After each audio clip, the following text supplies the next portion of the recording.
ಹೇಳ್ತೀನಿ. ಶ್ರೀನಿವಾಸ್ ಅವರು ಒಬ್ಬ ವ್ಯಕ್ತಿ ಅಲ್ಲ, ಶ್ರೀನಿವಾಸ್ ಅವರು ಒಬ್ಬ ವ್ಯಕ್ತಿ ಅಲ್ಲ, ಅವರೊಂದು ಶಕ್ತಿ ಅಂತ ಹೇಳಕ್ ಇಷ್ಟಪಡ್ತೀನಿ. ಶ್ರೀನಿವಾಸ್ ಅವರು ನಮ್ಮ ಕರ್ನಾಟಕದವರು, ನಮ್ಮ ಹೆಮ್ಮೆ. ನಿಮಗೂ ನಮಗೂ ಎಲ್ಲರಿಗೂ ಕೂಡ ಅವರಿಂದ ಶಕ್ತಿ ಸಿಕ್ಕಿದೆ, ಅವರಿಂದ ಶಕ್ತಿ ಸಿಕ್ಕಿದೆ. ಬೋಲೋ ಬಿ ವಿ ಶ್ರೀನಿವಾಸ್ಗೆ, ಬೋಲೋ ಬಿ ವಿ ಶ್ರೀನಿವಾಸ್ಗೆ, ಬೋಲೋ ಬಿ ವಿ ಶ್ರೀನಿವಾಸ್ಗೆ. ಕೂತ್ಕೊಳ್ಳಿ ಕೂತ್ಕೊಳ್ಳಿ. ಮೊದಲನೇದಾಗಿ ಕರ್ನಾಟಕ ಮೂಲೆ ಮೂಲೆಯಿಂದ ಬಂದಂಥ ಎಲ್ಲ ಯುವ ಕಾಂಗ್ರೆಸ್ನ ಪದಾಧಿಕಾರಿಗಳಿಗೆ ನಾನು ವಿಶೇಷವಾಗಿ ಅಭಿನಂದನೆಗಳನ್ನ ಹೇಳಲಿಕ್ಕೆ ಇಚ್ಛೆ ಪಡ್ತೀನಿ. ಇವತ್ತು ಈ ಕಾರ್ಯಕ್ರಮಕ್ಕೆ ಮುಖ್ಯ ಅತಿಥಿಯಾಗಿ ನಮ್ಮ ನಿಮ್ಮೆಲ್ಲರ ನೆಚ್ಚಿನ ನಾಯಕರು, ನಮ್ಮ ನಿಮ್ಮೆಲ್ಲರ ಮಾರ್ಗದರ್ಶಕರು, ಇಡೀ ದೇಶಕ್ಕೆ ಯುವ ಕಾಂಗ್ರೆಸ್ ಯಾವ ಮಾದರಿಯಲ್ಲಿ ಯಾವ ರೀತಿಯಲ್ಲಿ ಕೆಲಸ ಮಾಡಬೇಕು ಅಂತ ಸಮಯಕ್ಕೆ ನಮಗೆ ಬುದ್ಧಿಯನ್ನು ಹೇಳಿ ತಿಳುವಳಿಕೆಯನ್ನು ಹೇಳಿ ಕೆಲಸ ಮಾಡೋದಕ್ಕೆ ನಮ್ಮೆಲ್ಲರನ್ನು ಹುರಿದುಂಬಿಸುವಂಥ ನಮ್ಮ ನಿಮ್ಮೆಲ್ಲರ ನೆಚ್ಚಿನ ಯುವ ಕಾಂಗ್ರೆಸ್ನ ಉಸ್ತುವಾರಿಗಳಾದಂಥ ಕೃಷ್ಣ ಹಲವಾರವರಿಗೆ ನಾನು ಇವತ್ತು ಅವರಿಗೆ ಅಭಿನಂದನೆಗಳನ್ನ ಹೇಳಲಿಕ್ಕೆ ಇಚ್ಛೆ ಪಡ್ತೀನಿ. ಮತ್ತು ಕರ್ನಾಟಕ ಪ್ರದೇಶ ಯುವ ಕಾಂಗ್ರೆಸ್ನ ಉಸ್ತುವಾರಿಗಳು, ಭಾರತೀಯ ಯುವ ಕಾಂಗ್ರೆಸ್ನ ಪ್ರಧಾನ ಕಾರ್ಯದರ್ಶಿಗಳಾದಂಥ ಬಂಟಿ ಶೆಲ್ಕೇರ್ ಅವರೇ, ಕರ್ನಾಟಕ ಪ್ರದೇಶ ಯುವ ಕಾಂಗ್ರೆಸ್ನ ಉಸ್ತುವಾರಿಗಳು ಸಹ ಕಾರ್ಯದರ್ಶಿಗಳಾದಂಥ ವಿದ್ಯಾ ಬಾಲಕೃಷ್ಣನ್ರವರೇ, ಮತ್ತೋರ್ವ ಸಹ ಕಾರ್ಯದರ್ಶಿಗಳಾದಂಥ SN ಖಾನ್ರವರೇ, ಕರ್ನಾಟಕದಿಂದ ರಾಷ್ಟ್ರೀಯ ಯುವ ಕಾಂಗ್ರೆಸ್ನ ಕಾರ್ಯದರ್ಶಿಗಳಾಗಿ ಆಯ್ಕೆಯಾಗಿರುವಂಥ ಖಾಲಿದ್ರವರೇ, ವಿವೇಕ್ ಯಾವಗಲ್ರವರೇ, ಪುಷ್ಪರವರೇ, ಮತ್ತು ಚರಿತಾರವರೇ, ಯುವ ಕಾಂಗ್ರೆಸ್ನ ಕರ್ನಾಟಕ ಪ್ರದೇಶ ಯುವ ಕಾಂಗ್ರೆಸ್ನ ಅಧ್ಯಕ್ಷರು, ನಿಮ್ಮೆಲ್ಲರ ನೆಚ್ಚಿನ ಯುವ ನಾಯಕರಾದಂಥ ನಲ್ಪಾಡ್ರವ್ರಿಗೂ ಸಹ ನಾನು ವಿಶೇಷವಾಗಿ ಅಭಿನಂದನೆಯನ್ನು ಹೇಳಲಿಕ್ಕೆ ಇಚ್ಛೆ ಪಡ್ತೀನಿ. ಈ ರೀತಿಯಾದಂಥ ಒಂದು ಶಿಸ್ತು ಬದ್ಧವಾಗಿ ಬೆಳಗ್ಗೆಯಿಂದ ತಾವೆಲ್ಲರೂ ಕೂತಿ ನಾಯಕರುಗಳು ಹೇಳಿದ್ದ ಮಾತುಗಳಾಗ್ಬೋದು, ಮುಂದೆ ತಾವು ಯಾವ ರೀತಿ ಫೀಲ್ಡಲ್ಲಿ ಹೋಗಿ ಕೆಲಸ ಮಾಡಬೇಕು, ಯಾವ್ಯಾವ ವಿಚಾರ ಅಂತ ಸತತವಾಗಿ ತಾವೆಲ್ಲ ಕೇಳ್ತಾ ಇದ್ದೀರಾ. ತಮಗೂ ಸಹ ನಾನು ಅಭಿನಂದನೆಗಳು ಹೇಳ್ತೀನಿ. ನಮ್ಮ ಸ್ಪೋಕ್ಸ್ ಪರ್ಸನ್ ಆದಂಥ ಮುಜಾಹಿದ್ರವರು, ವೈಸ್ ಪ್ರೆಸಿಡೆಂಟ್ಸ್ಗಳಾದಂಥ ಮಂಜುನಾಥ್ರವರು, ಇನ್ನು ಸಾಕಷ್ಟು ನಮ್ಮ ಭವ್ಯಾರವರು, ಎಲ್ಲರ ಹೆಸರು ತಗೊಳ್ಳೋದಕ್ಕೆ ಸಮಯ ಆಗುತ್ತೆ, ಯಾರು ಅನ್ಯತಾ ಭಾವಿಸಬಾರ್ದು. ವಿಶ್ವನಾಥ್ರವರು, ಅಬ್ದುಲ್ ದೇಸಾಯಿರವರು, ಸಂದೀಪ್ರವರು, ದೀಪಿಕಾ ರೆಡ್ಡಿರವರು, ಸಿರಿಲ್ ಪ್ರಭುರವರು, ಎಲ್ಲ ಯಾರು ಕಾಣ್ತಾ ಇಲ್ಲ. ಇವತ್ತು ತಾವೆಲ್ಲರೂ KPCCಯ ಅಧ್ಯಕ್ಷರು ಮುಂದೆ ಮತ್ತು CLP ನಾಯಕರು ಮುಂದೆ ತಾವೆಲ್ಲರೂ ಏನಿವತ್ತು ತಾವೆಲ್ಲ ಒಂದು ಮಾತನ್ನು ಕೊಟ್ಟಿದ್ದೀರಾ, ಸಂಕಲ್ಪವನ್ನು ತೆಗೆದುಕೊಂಡಿದ್ದೀರಾ. ಏನಪ್ಪ ಅಂದರೆ 15ನೇ ತಾರೀಕು ಏನು ಒಂದು 75 ವರ್ಷದ ಸ್ವತಂತ್ರ ಸಂಭ್ರಮದ ಕಾರ್ಯಕ್ರಮವನ್ನು KPCC ಪಕ್ಷದ ವತಿಯಿಂದ ಏನು ಒಂದು ಕಾರ್ಯಕ್ರಮ ಆಚರಣೆ ಆಗ್ತಿದೆ, 15ನೇ ತಾರೀಕು 20,000 ಜನಗಳನ್ನ ಯೂತ್ ಕಾಂಗ್ರೆಸ್ ವತಿಯಿಂದ ಆ ಕಾರ್ಯಕ್ರಮಕ್ಕೆ ಕರೆತರಂಥದ್ದನ್ನು ತಾವೆಲ್ಲ ಏನು ಮಾತು ಕೊಟ್ಟಿದ್ದೀರಾ. ನಾನು ನಿಮಗೆ ವಿಶೇಷವಾಗಿ 20,000 ಜನ ಇಲ್ಲಿ ನಾವು ಕೂತ್ಕೊಂಡು ಮಾತಾಡಿದ್ರೆ 15ನೇ ತಾರೀಕು ಬರೋಕ್ಕೆ ಸಾಧ್ಯ ಇಲ್ಲ. ಇವತ್ತೇನು ಒಂದು ಲಿಂಕನ್ನು ಕೊಟ್ಟಿದ್ದಾರೆ, KPCCಯಿಂದ ಅಫಿಷಿಯಲ್ ಏನೊಂದು ಇಮೇಜನ್ನು ಮಾಡಿದ್ದಾರೆ, ಅದನ್ನು ಎಲ್ಲ ವಾಟ್ಸಪ್ ಗ್ರೂಪ್ಗಳಲ್ಲಿ ಹೋಗಿ ಕ್ಯಾನೋಪಿಗಳನ್ನ ಹಾಕಿ ನ್ಯೂಟ್ರಲ್ ಏನು ಜನಗಳಿದ್ದಾರೆ ಅವ್ರನ್ನ ಕರತರಂತ ಕೆಲಸವನ್ನ ಮಾಡಿದಾಗ ಮಾತ್ರ ಸಾಧ್ಯ ಆಗ್ತದೆ. ಪ್ರತಿಯೊಂದು ಅಸೆಂಬ್ಲಿಗೆ ಕಡಿಮೆ ಅಂದ್ರು ಒಂದು 500ರಿಂದ 1000 ಜನಗಳನ್ನ ನಾವು ಒಗ್ಗೂಡಿಸುವಂತ ಕೆಲಸವನ್ನ ಮಾಡಬೇಕು. ಮತ್ತೆ ಜೊತೆಗೆ ಏನು ಯುವ ಧ್ವನಿ ಕಾರ್ಯಕ್ರಮವನ್ನ ಕೊಟ್ಟಿದ್ದಾರೆ, ಆ ಯುವ ಧ್ವನಿ ಕಾರ್ಯಕ್ರಮದಲ್ಲಿ ಏನು ಕೇಂದ್ರ ಸರ್ಕಾರ ಸತತವಾಗಿ ಈ ರಾಜ್ಯಕ್ಕೆ ದೇಶಕ್ಕೆ ಸುಳ್ಳನ್ನ ಹೇಳಿಕೊಂಡು ಬಂದಿದೆ. ಬೆಳಿಗ್ಗೆ ಒಂದು ಸುಳ್ಳು, ಮಧ್ಯಾಹ್ನ ಒಂದು ಸುಳ್ಳು, ಸಾಯಂಕಾಲ ಒಂದು ಸುಳ್ಳನ್ನು ಬಿಟ್ಟರೆ ಯಾವುದೇ ರೀತಿಯಾದಂಥ ಒಂದು ಸಹ ಅವರ ಭರವಸೆಗಳನ್ನ ಈಡೇರಿಸಲಿಕ್ಕೆ ಆಗದೆ ಇರೋಂಥ ಒಂದು ನಾಚಿಕೆಗೆಟ್ಟ ಸರ್ಕಾರ ಯಾವ್ದಾರ ಇದೆ ಅಂದರೆ ಅದು BJP ಸರ್ಕಾರ. ನಿಮಗೆ ಗೊತ್ತಿರ್ಬೋದು, ನೋಟ್ ಬ್ಯಾನ್ ಬಂದಾಗ ಡಿಮಾನಿಟೈಸೇಷನ್ ಸಂದರ್ಭದಲ್ಲಿ ಎಷ್ಟು ಯುವಕರು ಉದ್ಯೋಗಗಳನ್ನ ಕಳ್ಕೊಂಡಿದ್ದನ್ನ ನಾವೆಲ್ಲ ನೋಡಿದ್ದೀವಿ. ಗಬ್ಬರ್ ಸಿಂಗ್ ಟ್ಯಾಕ್ಸ್ ಬಂದಾಗ ಎಷ್ಟು ಯುವಕರು ಉದ್ಯೋಗಗಳನ್ನ ಕಳ್ಕೊಂಡಿದ್ದನ್ನ ನೀವು ಎಲ್ಲ ನೋಡಿದ್ದೀವಿ. ಮತ್ತೆ ಏನು ಕೊರೋನಾ 1 ಮತ್ತೆ ಕೊರೋನಾ 2 ಬಂದಾಗ ಅತಿ ಹೆಚ್ಚು ಯುವಕರು ಉದ್ಯೋಗ ಕಳ್ಕೊಳ್ಳುವಂಥದ್ದನ್ನ ಕರ್ನಾಟಕದಲ್ಲೇ ನಾವು ಸಾಕಷ್ಟು ಉದಾಹರಣೆಗಳು ನಮ್ಮ ಕಣ್ಮುಂದೆನೇ ಇದ್ದಾವೆ.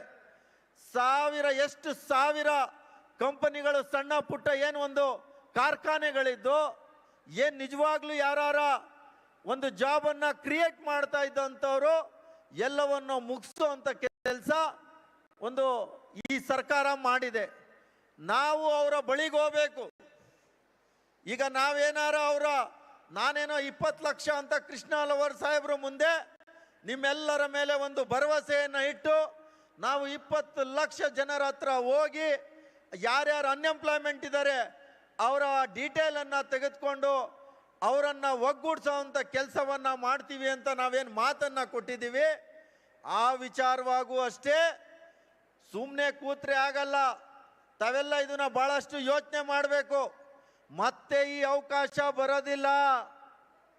ಈ ದೇಶದಲ್ಲಿ ಏನಾರ ನಾವು ಕಾಂಗ್ರೆಸ್ ಪಕ್ಷವನ್ನು ಉಳಿಸ್ಬೇಕು ಅಂದ್ರೆ ಇಡೀ ದೇಶದಲ್ಲಿ ಎಲ್ಲರೂ ಕರ್ನಾಟಕದತ್ತ ಒಂದು ಏನು ನೋಡ್ತಾ ಇದ್ದಾರೆ ಕೂತ್ಕೊಂಡು, ಕರ್ನಾಟಕದಲ್ಲಿ ಕಾಂಗ್ರೆಸ್ ಪಕ್ಷನ ಮತ್ತೆ ಅಧಿಕಾರ ತಗೊಂಡ್ಬರ್ತಾರೆ, ಈ ದೇಶದಲ್ಲಿ ಮತ್ತೆ ಕಾಂಗ್ರೆಸ್ ಪಕ್ಷದ ಪತಾಕಿಯನ್ನ ಆರಿಸ್ತೀವಿ ಅಂತ ಹೇಳಿ ಎಲ್ಲೋ ಒಂದು ಬಹಳ ದೊಡ್ಡ ಮಟ್ಟದ ವಿಶ್ವಾಸವನ್ನ ಕಂಡಿದ್ದಾರೆ. ಆ ವಿಶ್ವಾಸವನ್ನ ಕಂಡಿದ್ದಾಗ ನಿಜವಾಗ್ಲೂ ನಾವೊಬ್ಬ ಕಾಂಗ್ರೆಸ್ ಪಕ್ಷದ ಕಟ್ಟಾಳಾಗಿ ನಾವು ಹಗಲು ರಾತ್ರಿ ಏನಾರ ಓಡಾಡ್ಲಿಲ್ಲ ಅಂದ್ರೆ, ನಾವೇನಾರ ಓಡಾಡಿ ಪಕ್ಷವನ್ನ ಕಟ್ಟಲಿಲ್ಲ ಅಂದ್ರೆ, ಏನು ಕೊಟ್ಟಿದ್ದಾರೆ ಟಾರ್ಗೆಟ್, ಯುವ ದೃಷ್ಟಿಯನ್ನ ಮತ್ತು ಯುವ ಧ್ವನಿಯನ್ನ ನಾವು ಎತ್ತುವಂತ ಕೆಲಸ ಮಾಡಲಿಲ್ಲ ಅಂದ್ರೆ ಮತ್ತೆ ಅವಕಾಶ ಬರಲ್ಲ. ನೀವು ಮಾಡಬೇಕಾಗ್ತದೆ. ಎಲ್ಲಿವರೆಗೂ ಆಗಲ್ಲ. ಅವಕಾಶವನ್ನ KPCC ಅಧ್ಯಕ್ಷರು ತಮ್ಮೆಲ್ಲರಿಗೂ ಕೊಟ್ಟಿದ್ದಾರೆ.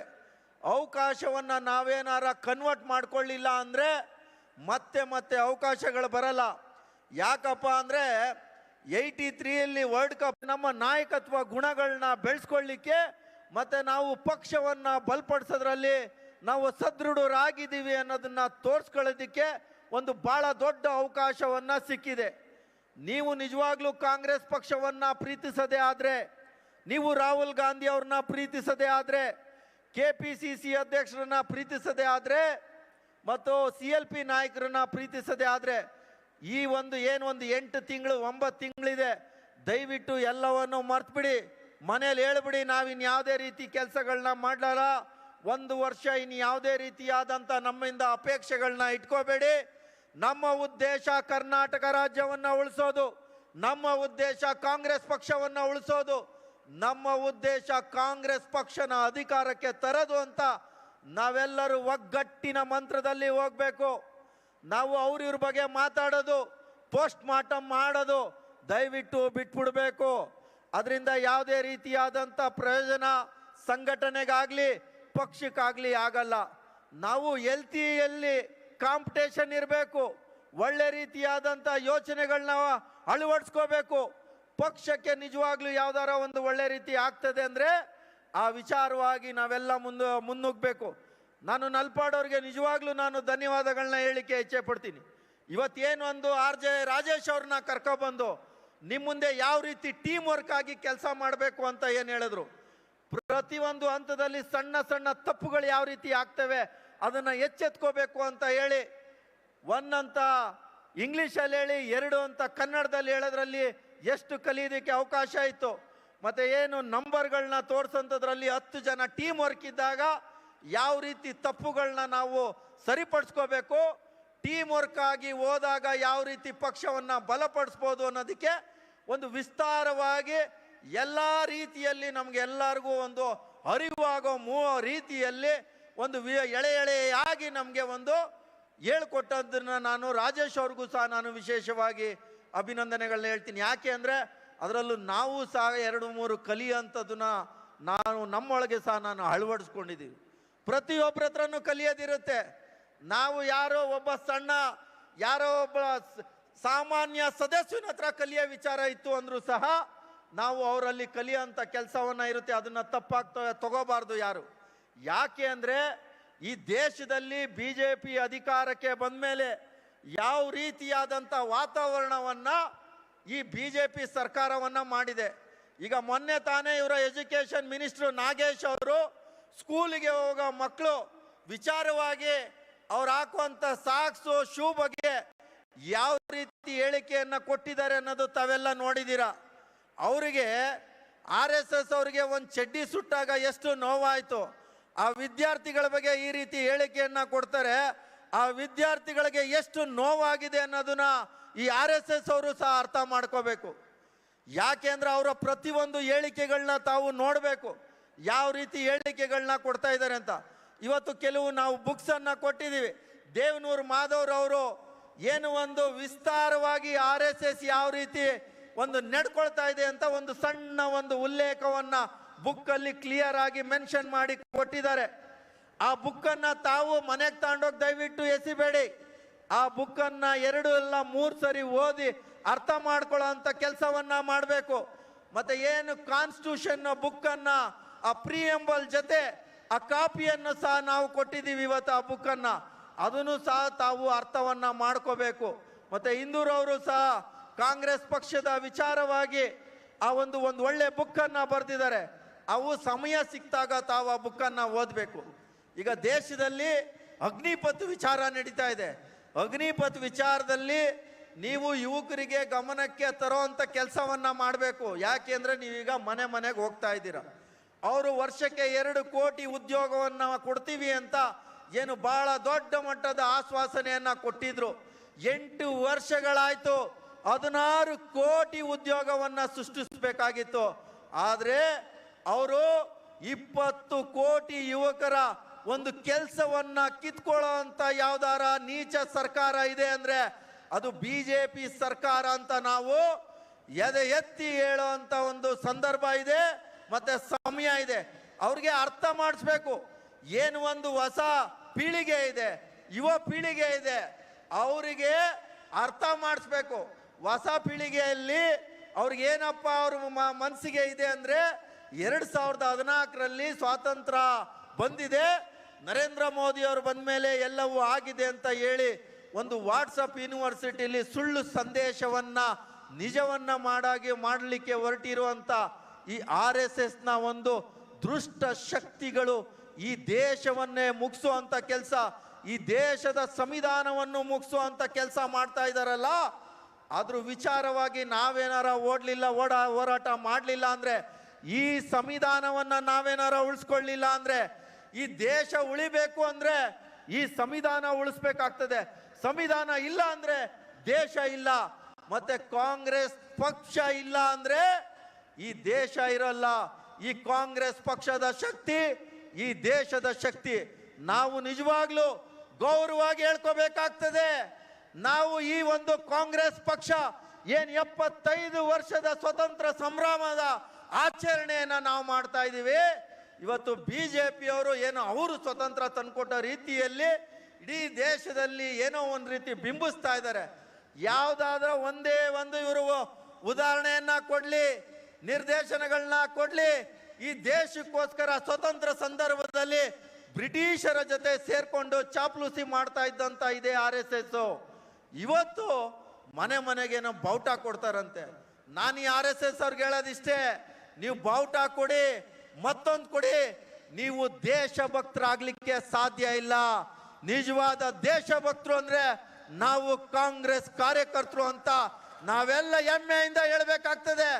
ನೀವೇನಾರ ಕೊಡಿ, ನೀವು ದೇಶದ್ರೋಹಿಗಳು.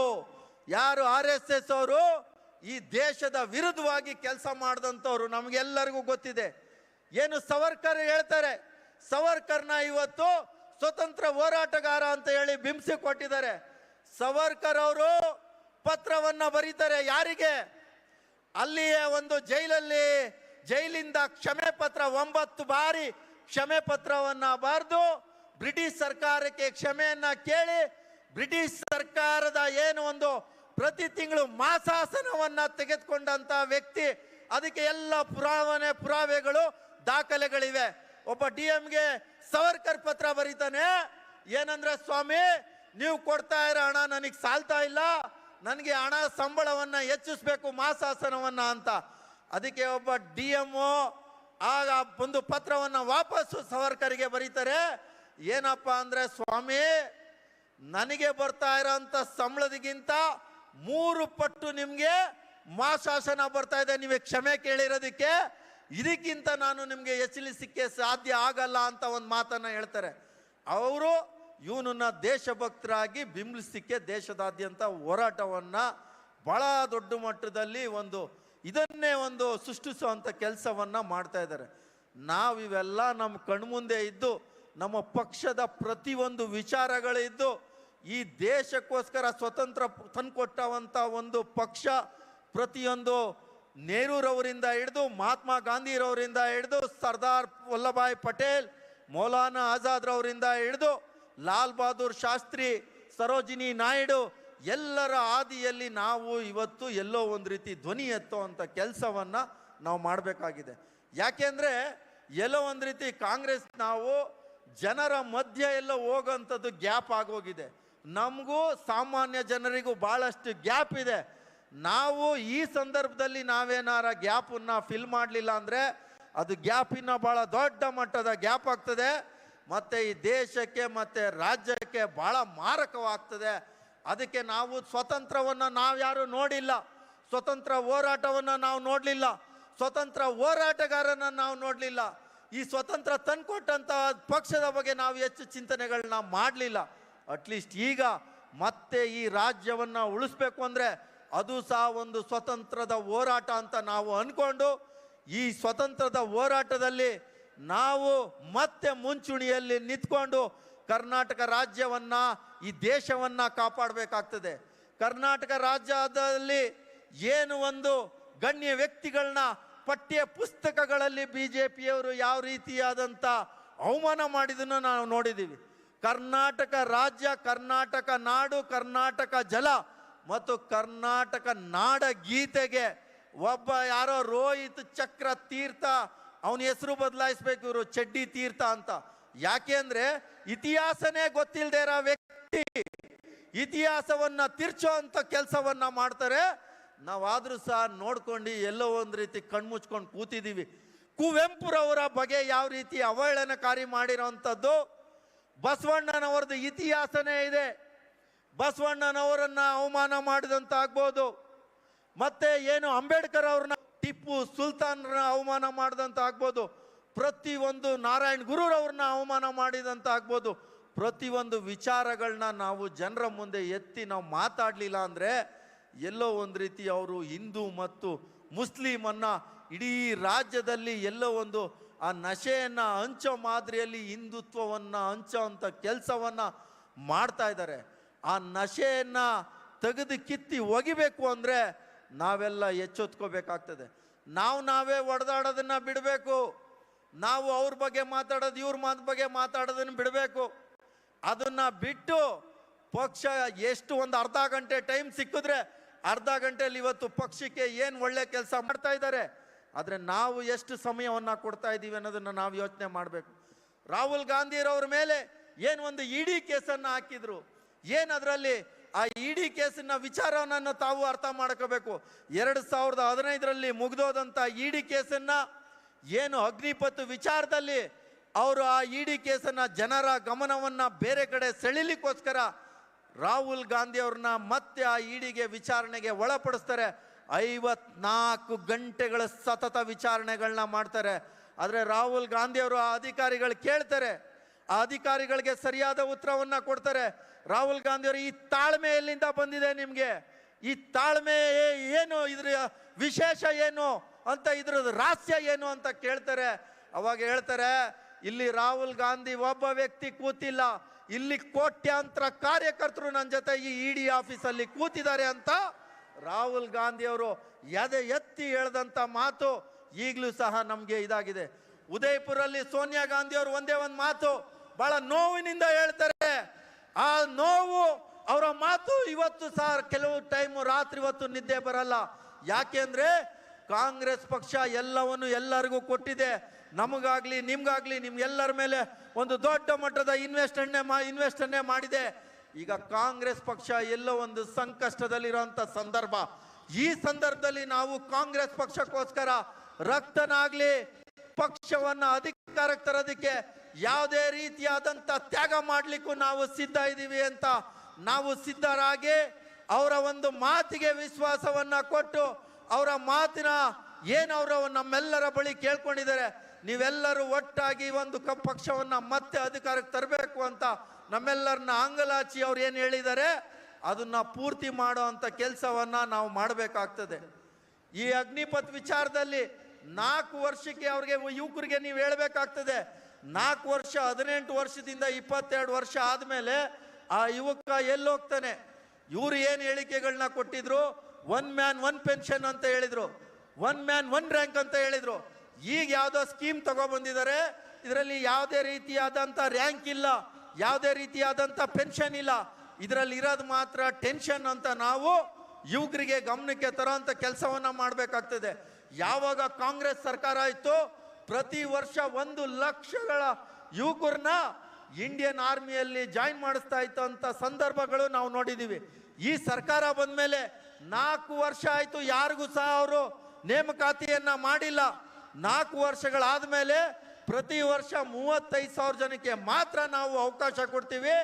ಅದರಲ್ಲಿ 25% ಜನಕ್ಕೆ ಮಾತ್ರ ನಾವು ಕಂಟಿನ್ಯೂ ಮಾಡ್ತೀವಿ, ಉಳಿದವ್ರಿಗೆ ನಾವು ಬೇರೆ ಕಡೆ ಕೆಲಸವನ್ನ ಕೊಡ್ತೀವಿ ಅಂತ ಹೇಳ್ತಾರೆ. ಆದರೆ ಅವ್ರದೇ ಆದಂಥ ಮಂತ್ರಿ ಮಧ್ಯಪ್ರದೇಶನ ಕೈಲಾಸ್ ವಿಜಯವರ್ಗಿ ಏನು ಹೇಳಿದ್ದಾರೆ ಅಂದರೆ, BJP ಆಫೀಸಲ್ಲಿ ನಾವು ಚೌಕಿದಾರ್ ಸೆಕ್ಯೂರಿಟಿ ಕೆಲಸವನ್ನ ಕೊಡ್ತೀವಿ ಅಂತ ಹೇಳಿದ್ದಾರೆ. ನಾನು ಅವ್ರಿಗೆ ಹೇಳೋದಿಷ್ಟೇ, ಇಂಡಿಯನ್ ಆರ್ಮಿಗೆ ಆ ರೀತಿಯಾದಂಥ ಇನ್ನೂ ಸಂದರ್ಭ ಬಂದಿಲ್ಲ.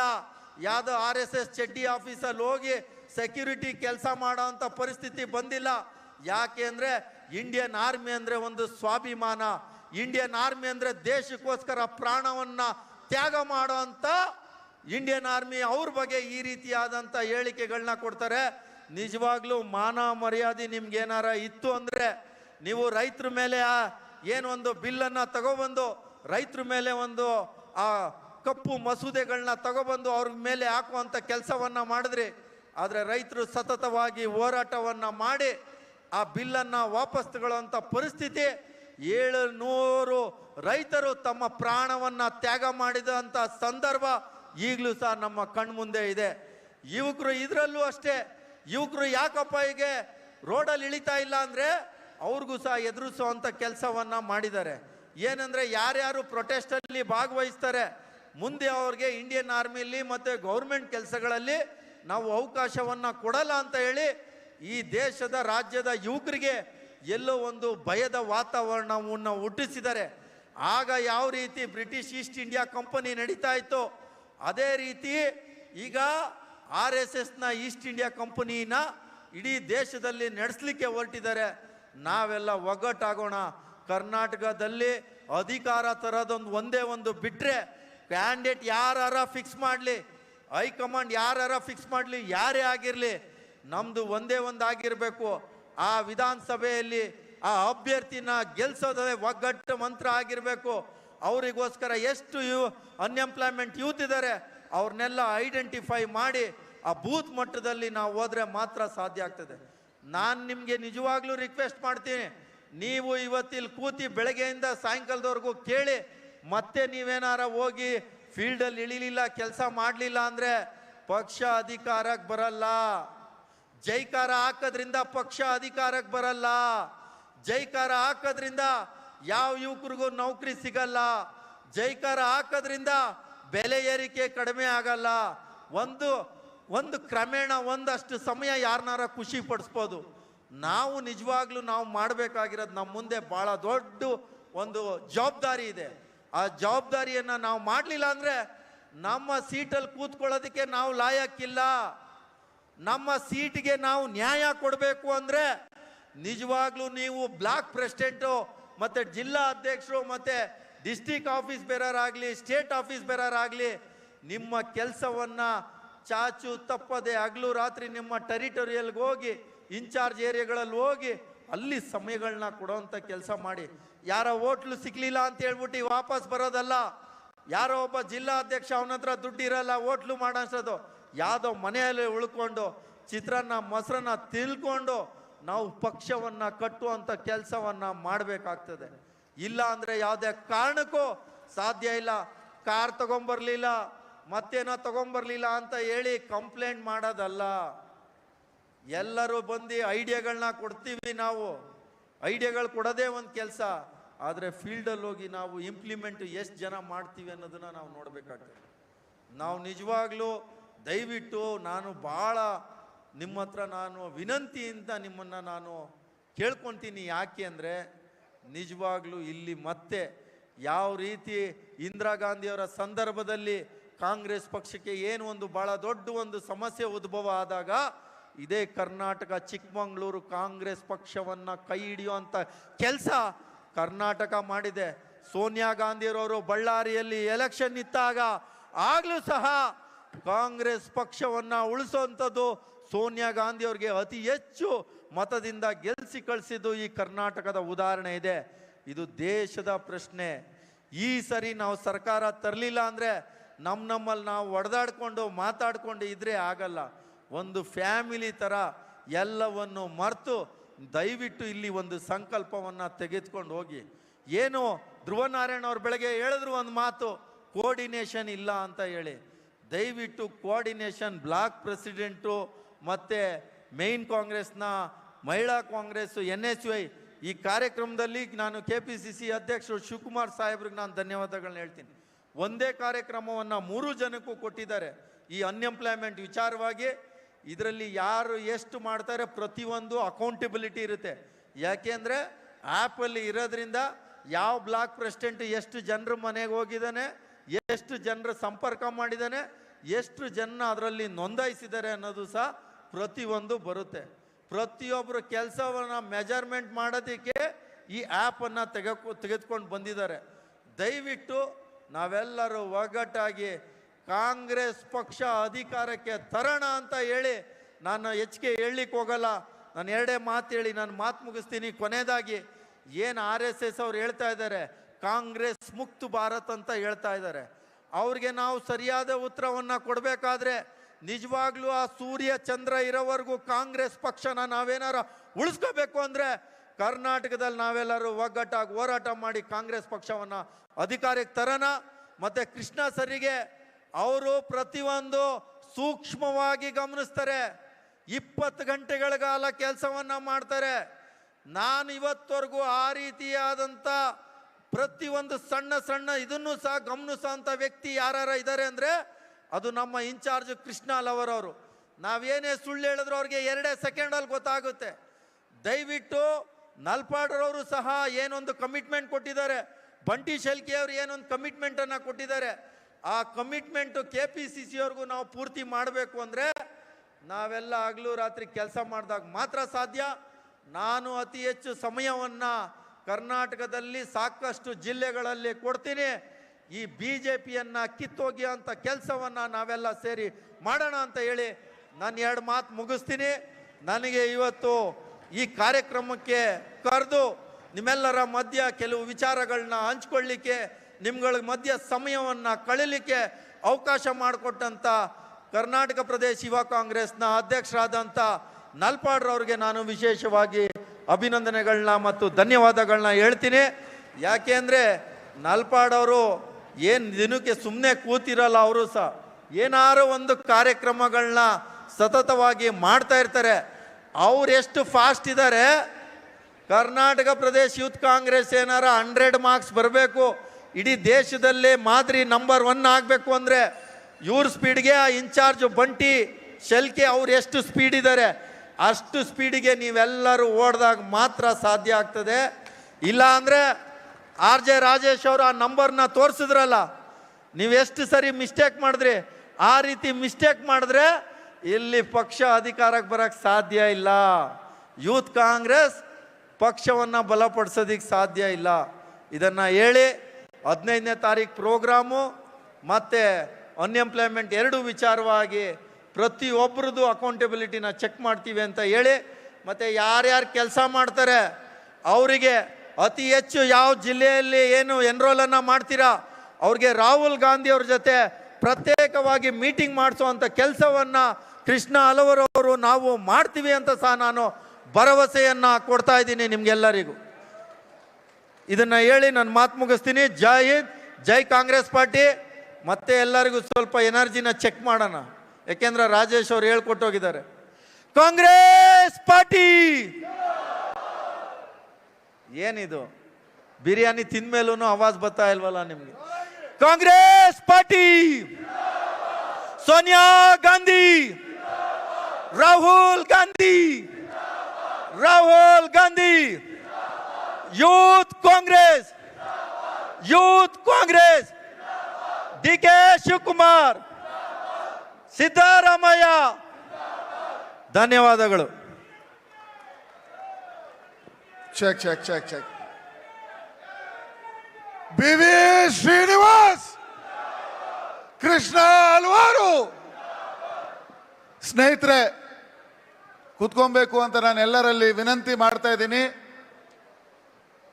ನೋಡಿ, ಬರೀ ಪಾಲಿಟಿಕ್ಸ್ ಮಾಡೋದ್ರಿಂದ ನಮ್ಮ ಜೀವನ ಮುಂದೆ ಹೋಗಕ್ಕಾಗಲ್ಲ. ನಾವೆಲ್ಲರೂ ಕೂಡ ಬಿಸ್ನೆಸ್ ಮಾಡಬೇಕು, ಏನೋ ಕೆಲಸ ಮಾಡಬೇಕು, ಮನೆ ಮಠ ನಡೆಸಬೇಕು. ನನ್ನೊಬ್ಬ ಸ್ನೇಹಿತ ನಿಖಿಲ್ ಕಾಮತ್ ಅಂತ, ಝೆರೋಡಾ ಕಂಪನಿ ಅಂತ ಕೇಳಿದ್ದೀರಾ ನೀವು ಯಾರಾದರೂ? ಝೆರೋಡಾ ಈ ಆ್ಯಪಲ್ಲಿ ಟ್ರೇಡಿಂಗ್ ಮಾಡೋದು. ಮುಂಚೆ ಒಬ್ಬ ಬ್ರೋಕರ್ ಹತ್ರ ಹೋಗಿ ಬ್ರೋಕರ್ ಮುಖಾಂತರ ಟ್ರೇಡಿಂಗ್ ಮಾಡಬೇಕಿತ್ತು. ಆದರೆ ಅದನ್ನು ನಮ್ಮ ಮೊಬೈಲಲ್ಲಿ ನಾವೇ ಮಾಡಿದ್ದು ನಿಖಿಲ್ ಕಾಮತ್ ಅವರು. ಕೆಲವೇ ನಿಮಿಷದಲ್ಲಿ ಅವ್ರು ಆಗಮಿಸಿ ನಿಮ್ಮ ಹತ್ರ ಹೆಂಗೆ ಅವರ ಜರ್ನಿ ಇತ್ತು ಅಂತ ಮಾತಾಡ್ತಾರೆ. ಅದ್ರ ಮುಂಚೆ ಕೆಲವು ವಿಚಾರಗಳು ಇವತ್ತು ನಾನು ಅತಿ ಹೆಮ್ಮೆಯಿಂದ ಹೇಳಕ್ಕೆ ಇಷ್ಟಪಡ್ತೀನಿ. ಕರ್ನಾಟಕ ಪ್ರದೇಶ ಯೂತ್ ಕಾಂಗ್ರೆಸ್ನ ಎಲೆಕ್ಷನ್ ಆಗಿ ಕಮಿಟಿ ಫಾರ್ಮ್ ಆಗಿ ಎಲ್ಲ block president, district president, state office bearers ಸೇರಿದು ಇದು ಮೊಟ್ಟ ಮೊದಲನೇ ಬಾರಿ. ಇದು ಮೊದಲನೇ ಬಾರಿಯಾಗಿ ಲಾಸ್ಟ್ ಬಾರಿ ಆಗಲ್ಲ. ನಾವಿದು ಮುಂದೆ ಮುಂದೆ ನಡೆಸ್ತಾ ಇರ್ತೀವಿ, ಈ ಥರ ಸೇರ್ತಾ ಇರ್ತೀವಿ. ನಾನು 2-3 ವಿಚಾರಗಳನ್ನು ಹೇಳಕ್ಕೆ ಇಷ್ಟಪಡ್ತೀನಿ. ಒಂದು, ಯೂತ್ ಕಾಂಗ್ರೆಸ್ ಅಂದರೆ ಶಿಸ್ತು ಅಂದ್ರೆ ಯೂತ್ ಕಾಂಗ್ರೆಸ್. ಆ ಒಂದು ಮಾದರಿಯಲ್ಲಿ ನಾವು ಕೆಲಸ ಮಾಡಬೇಕಾಗಿದೆ. ಸ್ವಲ್ಪ ಡಿಸ್ಟರ್ಬೆನ್ಸ್ ಇರಬಾರ್ದು. ಬಜ್ಜಿ ಬೋಂಡಾ ಟೀ ಕಾಫಿ ಸ್ವಲ್ಪ ಇಲ್ಲಿ ನೋಡಿ. ನನಗೆ ಗೊತ್ತು, ಬೆಳಿಗ್ಗೆಯಿಂದ ನೀವೆಲ್ಲರೂ ಕೂಡ ಶಾಂತವಾಗಿ ಕೂತಿದ್ದೀರಾ, ನಾಯಕರುಗಳ ಭಾಷಣ ಕೇಳಿದ್ದೀರಾ, ಒಂದು ದೊಡ್ಡ ಕಾರ್ಯಕ್ರಮ ನಿಮಗೆ ಕೊಟ್ಟಲಾಗಿದೆ, ನೀವೆಲ್ಲರೂ ಕೂಡ ಆ ಕಾರ್ಯಕ್ರಮವನ್ನು ನೋಡಿದ್ದೀರಾ. ಆ ಕಾರ್ಯಕ್ರಮವನ್ನು ಹೆಂಗೆ ಮಾಡಬೇಕು ಅಂತ ಕೂಡ ನಿಮಗೆ ತಿಳಿಸಾಗಿದೆ. ಒಂದು ಟ್ರೈನಿಂಗನ್ನು ಕೊಟ್ವಿ. ಇನ್ನು 2 ಸ್ಪೀಕರ್ಸ್ ಮಾತಾಡ್ತಾರೆ.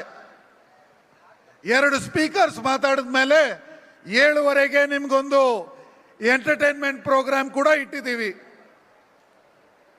ಈ ಕಾರ್ಯಕ್ರಮವನ್ನು ಇವತ್ತು ಇಲ್ಲಿ ಮಾಡಕ್ಕೆ ತುಂಬ ದುಡ್ಡು ಖರ್ಚಾಗಿದೆ. ಆ ದುಡ್ಡು ಖರ್ಚಾಗಿರೋದು ನಲ್ಪಾಡು ಒಬ್ಬರೇ ಮಾಡಿಲ್ಲ. ಯೂತ್ ಕಾಂಗ್ರೆಸ್ನ ಆಫೀಸ್ ಬೇರರ್ಸ್ ಎಲ್ಲರೂ ಕೂಡ ಸೇರಿ ಇವತ್ತು ಈ ಕಾರ್ಯಕ್ರಮವನ್ನು ಮಾಡಿದ್ದೀವಿ. ನಮಗೆ ಎಲ್ಲ ಜೊತೆ ಸೇರಿರುವಂಥ ಎಲ್ಲ ಕಾರ್ಯಕರ್ತರಿಗೆ ನಾನು ಧನ್ಯವಾದಗಳನ್ನು ಹೇಳಕ್ಕೆ ಇಷ್ಟಪಡ್ತೀನಿ. 1 ರೂಪಾಯಿ ಇರಲಿ, 2 ರೂಪಾಯಿ ಇರಲಿ, 10 ರೂಪಾಯಿ ಇರಲಿ, ಎಲ್ಲರೂ ಕೂಡ ಸೇರಿ ಕೊಟ್ಟಿರೋದ್ರಲ್ಲಿ ಇವತ್ತು ಈ ಕಾರ್ಯಕ್ರಮ ಆಗಿದೆ. ಇದು ಯೂತ್ ಕಾಂಗ್ರೆಸ್ನ ಗೆಲುವು ಅಂತ ಹೇಳಕ್ಕೆ ಇಷ್ಟಪಡ್ತೀನಿ. ಎಷ್ಟೆಷ್ಟು ದುಡ್ಡು ಕೊಟ್ಟಿದೆ ಅಂತ ನಾನು ಹೇಳಕ್ಕೆ ಇಷ್ಟಪಡಲ್ಲ. ಆದರೆ ಸ್ಟೇಟ್ ಗ್ರೂಪಲ್ಲಿ ನಾನು ಏನು ಖರ್ಚಾಗಿದೆ, ಯಾರು ಏನು ಕೊಟ್ಟಿದ್ದಾರೆ ಅಂತಲೂ ಕೂಡ ಹಾಕ್ಬಿಡ್ತೀನಿ. ಇವಾಗ ಎಲ್ಲಿ ನಿಖಿಲ್ ಅವ್ರು ಬಂದ್ರ, ನಾನು ವಾಯ್ಸ್ ಡೌನ್ ಆಗಿಬಿಟ್ಟಿದೆ. ಬೇಡ, ಇನ್ನೊಂದು 5 ನಿಮಿಷ ಅವರು ಬರ್ತಾ ಇದ್ದಾರೆ. ಅವ್ರು ಬಂದಿದ್ದು ಅವ್ರ ಮಾತಾಡಿದ್ಮೇಲೆ ಶ್ರೀಧರ್ ಅವರು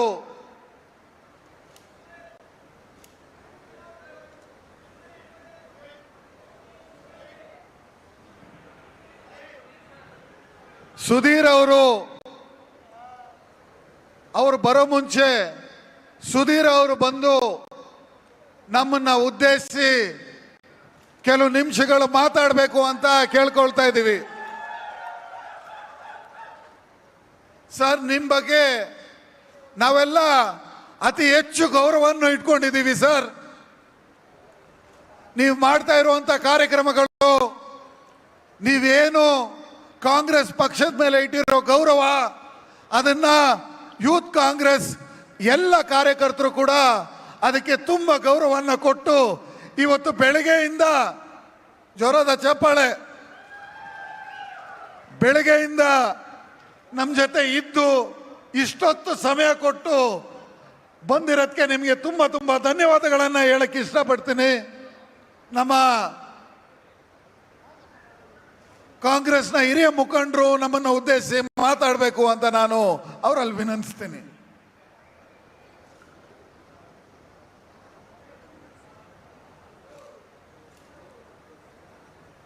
ಮಧ್ಯಾಹ್ನದ ಭರ್ಜರಿ ಭೋಜನದ ವ್ಯವಸ್ಥೆ, ಅದಾದಮೇಲೆ ರಾಕೇಶ್ ಅವರ ಅತ್ಯುತ್ತಮ ಸಂವಹನ ಕೌಶಲದ ಸಂಭ್ರಮದ ಮಾತುಗಳು,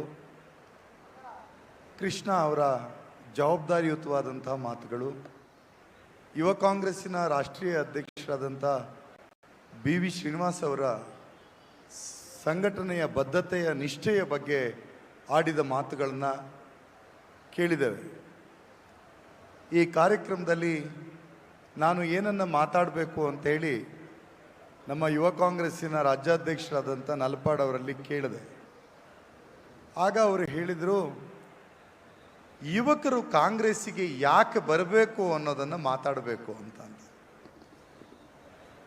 ಸೊ ಆ ನಿಟ್ಟಿನಲ್ಲಿ ಮಾತಾಡಬೇಕು ಅಂತ ನಾನು ಹೊರಟಾಗ, ನಾವು ಕಾಂಗ್ರೆಸ್ಸಿನವರು ಸದಾ ಬೇರು ಸತ್ತ ಮರದ ಥರದಲ್ಲಿ ಯೋಚನೆ ಮಾಡುವುದನ್ನು ಬಿಟ್ಟು ನಮ್ಮ ಆಳವಾದಂತಹ ಪರಂಪರೆ, ನಮ್ಮ ಗಟ್ಟಿಯಾದಂತಹ ಬೇರುಗಳ ಬಗ್ಗೆ ನಿಷ್ಠೆಯನ್ನು ಕಾಂಗ್ರೆಸ್ಸಿನ ಒಬ್ಬ ಕಾರ್ಯಕರ್ತ ಇಟ್ಕೊಳ್ಳಿಕ್ಕೆ ಪ್ರಾರಂಭ ಮಾಡಿದರೆ ನಾವು ಹೊಸ ಸಮೂಹವನ್ನು ನಮ್ಮೆಡೆಗೆ ಆಕರ್ಷಣೆ ಮಾಡಲಿಕ್ಕೆ ಸಾಧ್ಯ ಆಗುತ್ತೆ ಅನ್ನುವಂಥ ಮಾತನ್ನು ನಾನು ಈ ಸಂದರ್ಭದಲ್ಲಿ ಹೇಳ್ತೇನೆ. ನಮ್ಮ ಬೇರು ಮತ್ತು ಪರಂಪರೆಗಳು ಯಾವುದು ಅನ್ನೋದನ್ನು ನೆನಪು ಮಾಡ್ಕೊಂಡಾಗ, ನಾನು ನಮ್ಮ BV ಶ್ರೀನಿವಾಸ್ ಅವರು ಪ್ರಸ್ತಾಪ ಮಾಡಿದಂತಹ ಕರ್ನಾಟಕದ ಪಠ್ಯಪುಸ್ತಕದ ವಿಚಾರದಿಂದನೇ ನನ್ನ ವಿಚಾರವನ್ನು ಪ್ರವೇಶ ಮಾಡುತ್ತೇನೆ. ನಾನು ಇತ್ತೀಚೆಗೆ ಒಂದು ಯುವಕರ ಗುಂಪಿನ ಜೊತೆಗೆ ಸಂವಾದವನ್ನು ಮಾಡ್ತಾ ಇದ್ದೆ. ನಮ್ಮ ಪಕ್ಷದ ಹಿರಿಯ ನಾಯಕರುಗಳಿದ್ದರು. ಆ ಯುವಕರ ಜೊತೆ ಮಾತಾಡ್ತಿರೋ ಸಂದರ್ಭದಲ್ಲಿ ಪಠ್ಯಪುಸ್ತಕದಲ್ಲಿ ಏನು ಮಾಡಿದ್ದಾರೆ ಅಂತ ಕೇಳಿದಾಗ ಅವರು ಒಂದು ವಾಚ್ಯವಾಗಿ ಮಾತು ಹೇಳಿದರು, ನಮ್ಮ ಹಿರಿಯರಿಗೆ ಅವಮಾನ ಇದಾಗಿದೆ. ಹಿರಿಯರಿಗೆ ಯಾವ ರೀತಿ ಅವಮಾನ ಆಗಿದೆ ಅನ್ನುವ ಮಾತನ್ನು ಕೇಳಿದಾಗ ಆ ಅವಮಾನವನ್ನು ನೆರೇಟ್ ಮಾಡಲಿಕ್ಕೆ ನಮ್ಮ ಯುವಕರು ವಿಫಲರಾಗಿದ್ದನ್ನು ನಾನು ನೋಡಿದೆ. ಸೊ ಯಾವ ರೀತಿಯಲ್ಲಿ ಅವಮಾನ ಆಗಿದೆ ಅಂತಂದರೆ, ಇವತ್ತು ಪಠ್ಯಪುಸ್ತಕ ಪುನರ್ ಪರಿಶೀಲನಾ ಸಮಿತಿಯ ಅಧ್ಯಕ್ಷರಾಗಿದ್ದಂತಹ ಶ್ರೀ ರೋಹಿತ್ ಚಕ್ರತೀರ್ಥ ಅವರಿಗೆ BV ಶ್ರೀನಿವಾಸ್ ಅವರು ಚೆಡ್ಡಿ ತೀರ್ಥ ಅಂತ ನಾಮಕರಣ ಮಾಡಿದ್ದಾರೆ. ಆ ಆಕ್ರಮದ ಕೊಳಕಿನ ಚೆಡ್ಡಿಯನ್ನು ಸಹಿತ ಸುಟ್ಟು ಪ್ರತಿಭಟನೆಯನ್ನು ತೋರಿಸಿ ಆಯಿತು. ನಾವು ಕರ್ನಾಟಕದ ನಾಡಗೀತೆ ಅಂತ ನಾವು ಇತ್ತೀಚೆಗೆ ಸ್ವೀಕಾರ ಮಾಡಿದ ಜೈ ಭಾರತ ಜನನೀಯ ತನುಜಾತೆ ಜಯ ಹೇ ಕರ್ನಾಟಕ ಮಾತೆ ಎಂದು ಘೋಷಣೆ ಮಾಡಿದ ಅಖಂಡ ಭಾರತವನ್ನು, ಒಕ್ಕೂಟದ ವ್ಯವಸ್ಥೆಯನ್ನು, ಭಾರತದ ಬಹುತ್ವವನ್ನು, ಭಾರತದ ಪ್ರಜಾಪ್ರಭುತ್ವವನ್ನು, ಭಾರತದ ಪರಂಪರೆಯನ್ನು ಗೌರವಿಸಿರ್ತಕ್ಕಂಥ ನಾಡಗೀತೆಯನ್ನು ಕವಿ ಕುವೆಂಪುರವರು ಬರೆದದ್ದು ಸ್ವತಂತ್ರ ಬರುವ ಹಲವು ದಶಕಗಳ ಮುಂಚೆ. ಕುವೆಂಪುರವರಿಗೆ ಈ ದೇಶಕ್ಕೆ ಒಂದು ಜಾತ್ಯತೀತ ಸಿದ್ಧಾಂತದ ಸಂವಿಧಾನ ಬರ್ತದೆ, ಪ್ರಜಾಪ್ರಭುತ್ವ ವ್ಯವಸ್ಥೆಯ ಸಿದ್ಧಾಂತ ಬರ್ತದೆ ಅನ್ನುವಂಥ ಯಾವ ನಿರೀಕ್ಷೆಗಳು ಇರದೇ ಸಂದರ್ಭದಲ್ಲಿ ನಮ್ಮ ಪರಂಪರೆಯನ್ನು ಗೌರವಿಸಿ. ಯಾವುದು ನಮ್ಮ ಪರಂಪರೆ ಅಂತಂದರೆ ಅದು ಕನ್ನಡದ ನೆಲದ ಪಂಪನ ಪರಂಪರೆ. ಪಂಪ ಏನು ಹೇಳಿದ್ರ ಅಂತಂದರೆ ಮನುಷ್ಯ ಜಾತಿ ತಾನೊಂದೇ ಕುಲಂ ಒಲಂ ಅಂತ ಅಂದ. ಇಡೀ ಮನುಷ್ಯ ಜಾತಿ ಅಂತಂದರೆ ಅದೆಲ್ಲವೂ ಒಂದೇ ಅಂತ ಹೇಳಿರ್ತಕ್ಕಂಥ ಪಂಪನ ಪರಂಪರೆಯನ್ನು ಮುಂದುವರಿಸಿದ್ದು ಕವಿ ಕುವೆಂಪುರವರು. ಅಂತಹ ಜೈ ಭಾರತ ಜನನೀಯ ತನುಜಾತೆ ಜೈ ಹೇ ಕರ್ನಾಟಕ ಮಾತೆ ಅಂತ ಹೇಳಿರ್ತಕ್ಕಂಥ ಪದ್ಯದ ಮೇಲೆ ಬಿ ಜೆ ಪಿಗೆ ಯಾಕೆ ಸಿಟ್ಟು ಅಂತಂದರೆ ಬಿ ಜೆ ಪಿಯವರು ಭಾರಿ ದೊಡ್ಡ ರಾಮನ ಭಕ್ತ ಅಂತ ಹೇಳ್ತಾರಲ್ಲ. ನಾಡಗೀತೆಯಲ್ಲಿ ರಾಘವ ಮಧುಸೂದನರ ಅವತರಿಸಿದ ನಾಡೇ ಅಂದರೆ ರಾಮ ಕೃಷ್ಣರು ಅವತರಿಸಿದ ನಾಡು ಅಂತ ಹೇಳಿದ್ರು. ಅಂದರೆ RSSನವರಿಗೆ ರಾಮ ಕೃಷ್ಣ ಇಬ್ಬರು ಆಗೋದಿಲ್ಲ. ಕವಿ ಕುವೆಂಪುರವರು ನಿಮ್ಮ ಸಂಸ್ಥೆಯನ್ನು ಕಟ್ಟಿದಂತಹ ಹೆಡ್ಗೇವಾರ್ ಗೊಳವಾಲ್ಕರ್ ಹುಟ್ಟಿದ ನಾಡು ಅಂತ ಪದ್ಯದಲ್ಲಿ ಬರಲಿಲ್ಲ. ಯಾಕೆ ಬರಲಿಲ್ಲ ಅಂತಂದರೆ ಈ ನಾಡಿನ ಪರಂಪರೆಯ ಭಾಗವಾಗಿ RSSನ ಕಟ್ಟಾಳುಗಳು ಇರಲಿಕ್ಕೆ ಸಾಧ್ಯ ಇಲ್ಲ ಅನ್ನುವ ಸಂಗತಿ ಕವಿ ಕುವೆಂಪುರವರಿಗೆ ಗೊತ್ತಿತ್ತು. ಹಾಗಾಗಿ ಕವಿ ಕುವೆಂಪುರವರು ಮುಂದುವರೆದು ಆ ಮಾತನಲ್ಲಿ ಹೇಳಿದ್ರು, ಪದ್ಯದಲ್ಲಿ ಏನಂತ ಹೇಳಿದರು? ಸರ್ವ ಜನಾಂಗದ ಶಾಂತಿಯ ತೋಟ, ರಸಿಕರ ಕಂಗಳ ಸೆಳೆಯುವ ನೋಟ, ಹಿಂದೂ ಕ್ರೈಸ್ತ ಮುಸಲ್ಮಾನ ಪಾರಸಿಕ ಜೈನರ ಉದ್ಯಾನ. ಇದು BJPಯವರಿಗೆ ಆಗೋದಿಲ್ಲ, RSSನವರಿಗೆ ಇದನ್ನ ಸಹಿಸಕ್ಕಾಗೋದಿಲ್ಲ. ಹಾಗಾಗಿ ರೋಹಿತ್ ಚೆಡ್ಡಿ ತೀರ್ಥ ಅವರು ಅದನ್ನು ವಿಕೃತವಾಗಿ ಚಿತ್ರಿಸ್ತಾರೆ. ನಾನು ಈ ಸಂದರ್ಭದಲ್ಲಿ RSSಗರನ್ನ ಕೇಳ್ತೇನೆ, BJPಗರನ್ನ ಕೇಳ್ತೇನೆ, ಜನಕನ ಹೋಲುವ ದೊರೆಗಳ ಧಾಮ ಅಂತ ಕವಿ ಕುವೆಂಪುರವರು ಹೇಳಿದ್ರಲ್ಲ, ಈ ಪರಂಪರೆ ನಿಮಗೆ ಇಷ್ಟ ಆಗೋದಿಲ್ವಾ? ಇವತ್ತಿಗೂ BJPಯ ಆಳ್ತಾ ಇರ್ತಕ್ಕಂಥ ಒಬ್ಬನೇ ಒಬ್ಬ ಶಾಸಕ ಮಂತ್ರಿ ಸಹಿತ ಒಬ್ಬ ಅವಿವೇಕಿ ಪಠ್ಯಪುಸ್ತಕವನ್ನು ಪರಿಷ್ಕರಣೆ ಮಾಡಿದ್ದು ತಪ್ಪು ಅನ್ನುವ ಹೇಳಿಕೆಗಳನ್ನು ಕೊಡಲಿಲ್ಲ. ಯಾಕೆ ಹೇಳಿಕೆಯನ್ನು ಕೊಡಲಿಲ್ಲ ಅಂತಂದರೆ ಅವರ ನಿಷ್ಠೆ ಮನುಸ್ಮೃತಿಗೆ ಹೊರತು ಭಾರತದ ಸಂವಿಧಾನಕ್ಕೆ ಅಲ್ಲ ಅನ್ನುವಂಥದ್ದನ್ನು ನಾವು ಅರ್ಥ ಮಾಡ್ಕೋಬೇಕು. ಸ್ನೇಹಿತರೆ, ಇಡೀ ದೇಶ ಭಾರತದ ಸಂವಿಧಾನವನ್ನು ಕೊಟ್ಟ ಬಗ್ಗೆ ಕೇಳ್ತಾರೆ. ಇತ್ತೀಚೆಗೆ ಒಬ್ಬರು ಚಿಂತಕರು ನನ್ನ ಹತ್ರ ಹೇಳಿದ್ರು, ಸುಧೀರ್ ಅವರೇ, ಭಾರತದ ರಾಜಕಾರಣಕ್ಕೆ, ಸ್ವತಂತ್ರ ಭಾರತಕ್ಕೆ ಕಾಂಗ್ರೆಸ್ ಹಲವಾರು ಕೊಡುಗೆಗಳನ್ನು ಕೊಟ್ಟಿದೆ.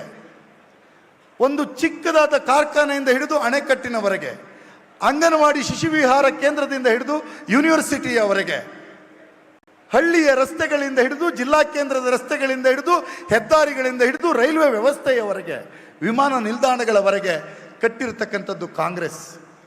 ಆದರೆ ಇದೆಲ್ಲದಕ್ಕಿಂತ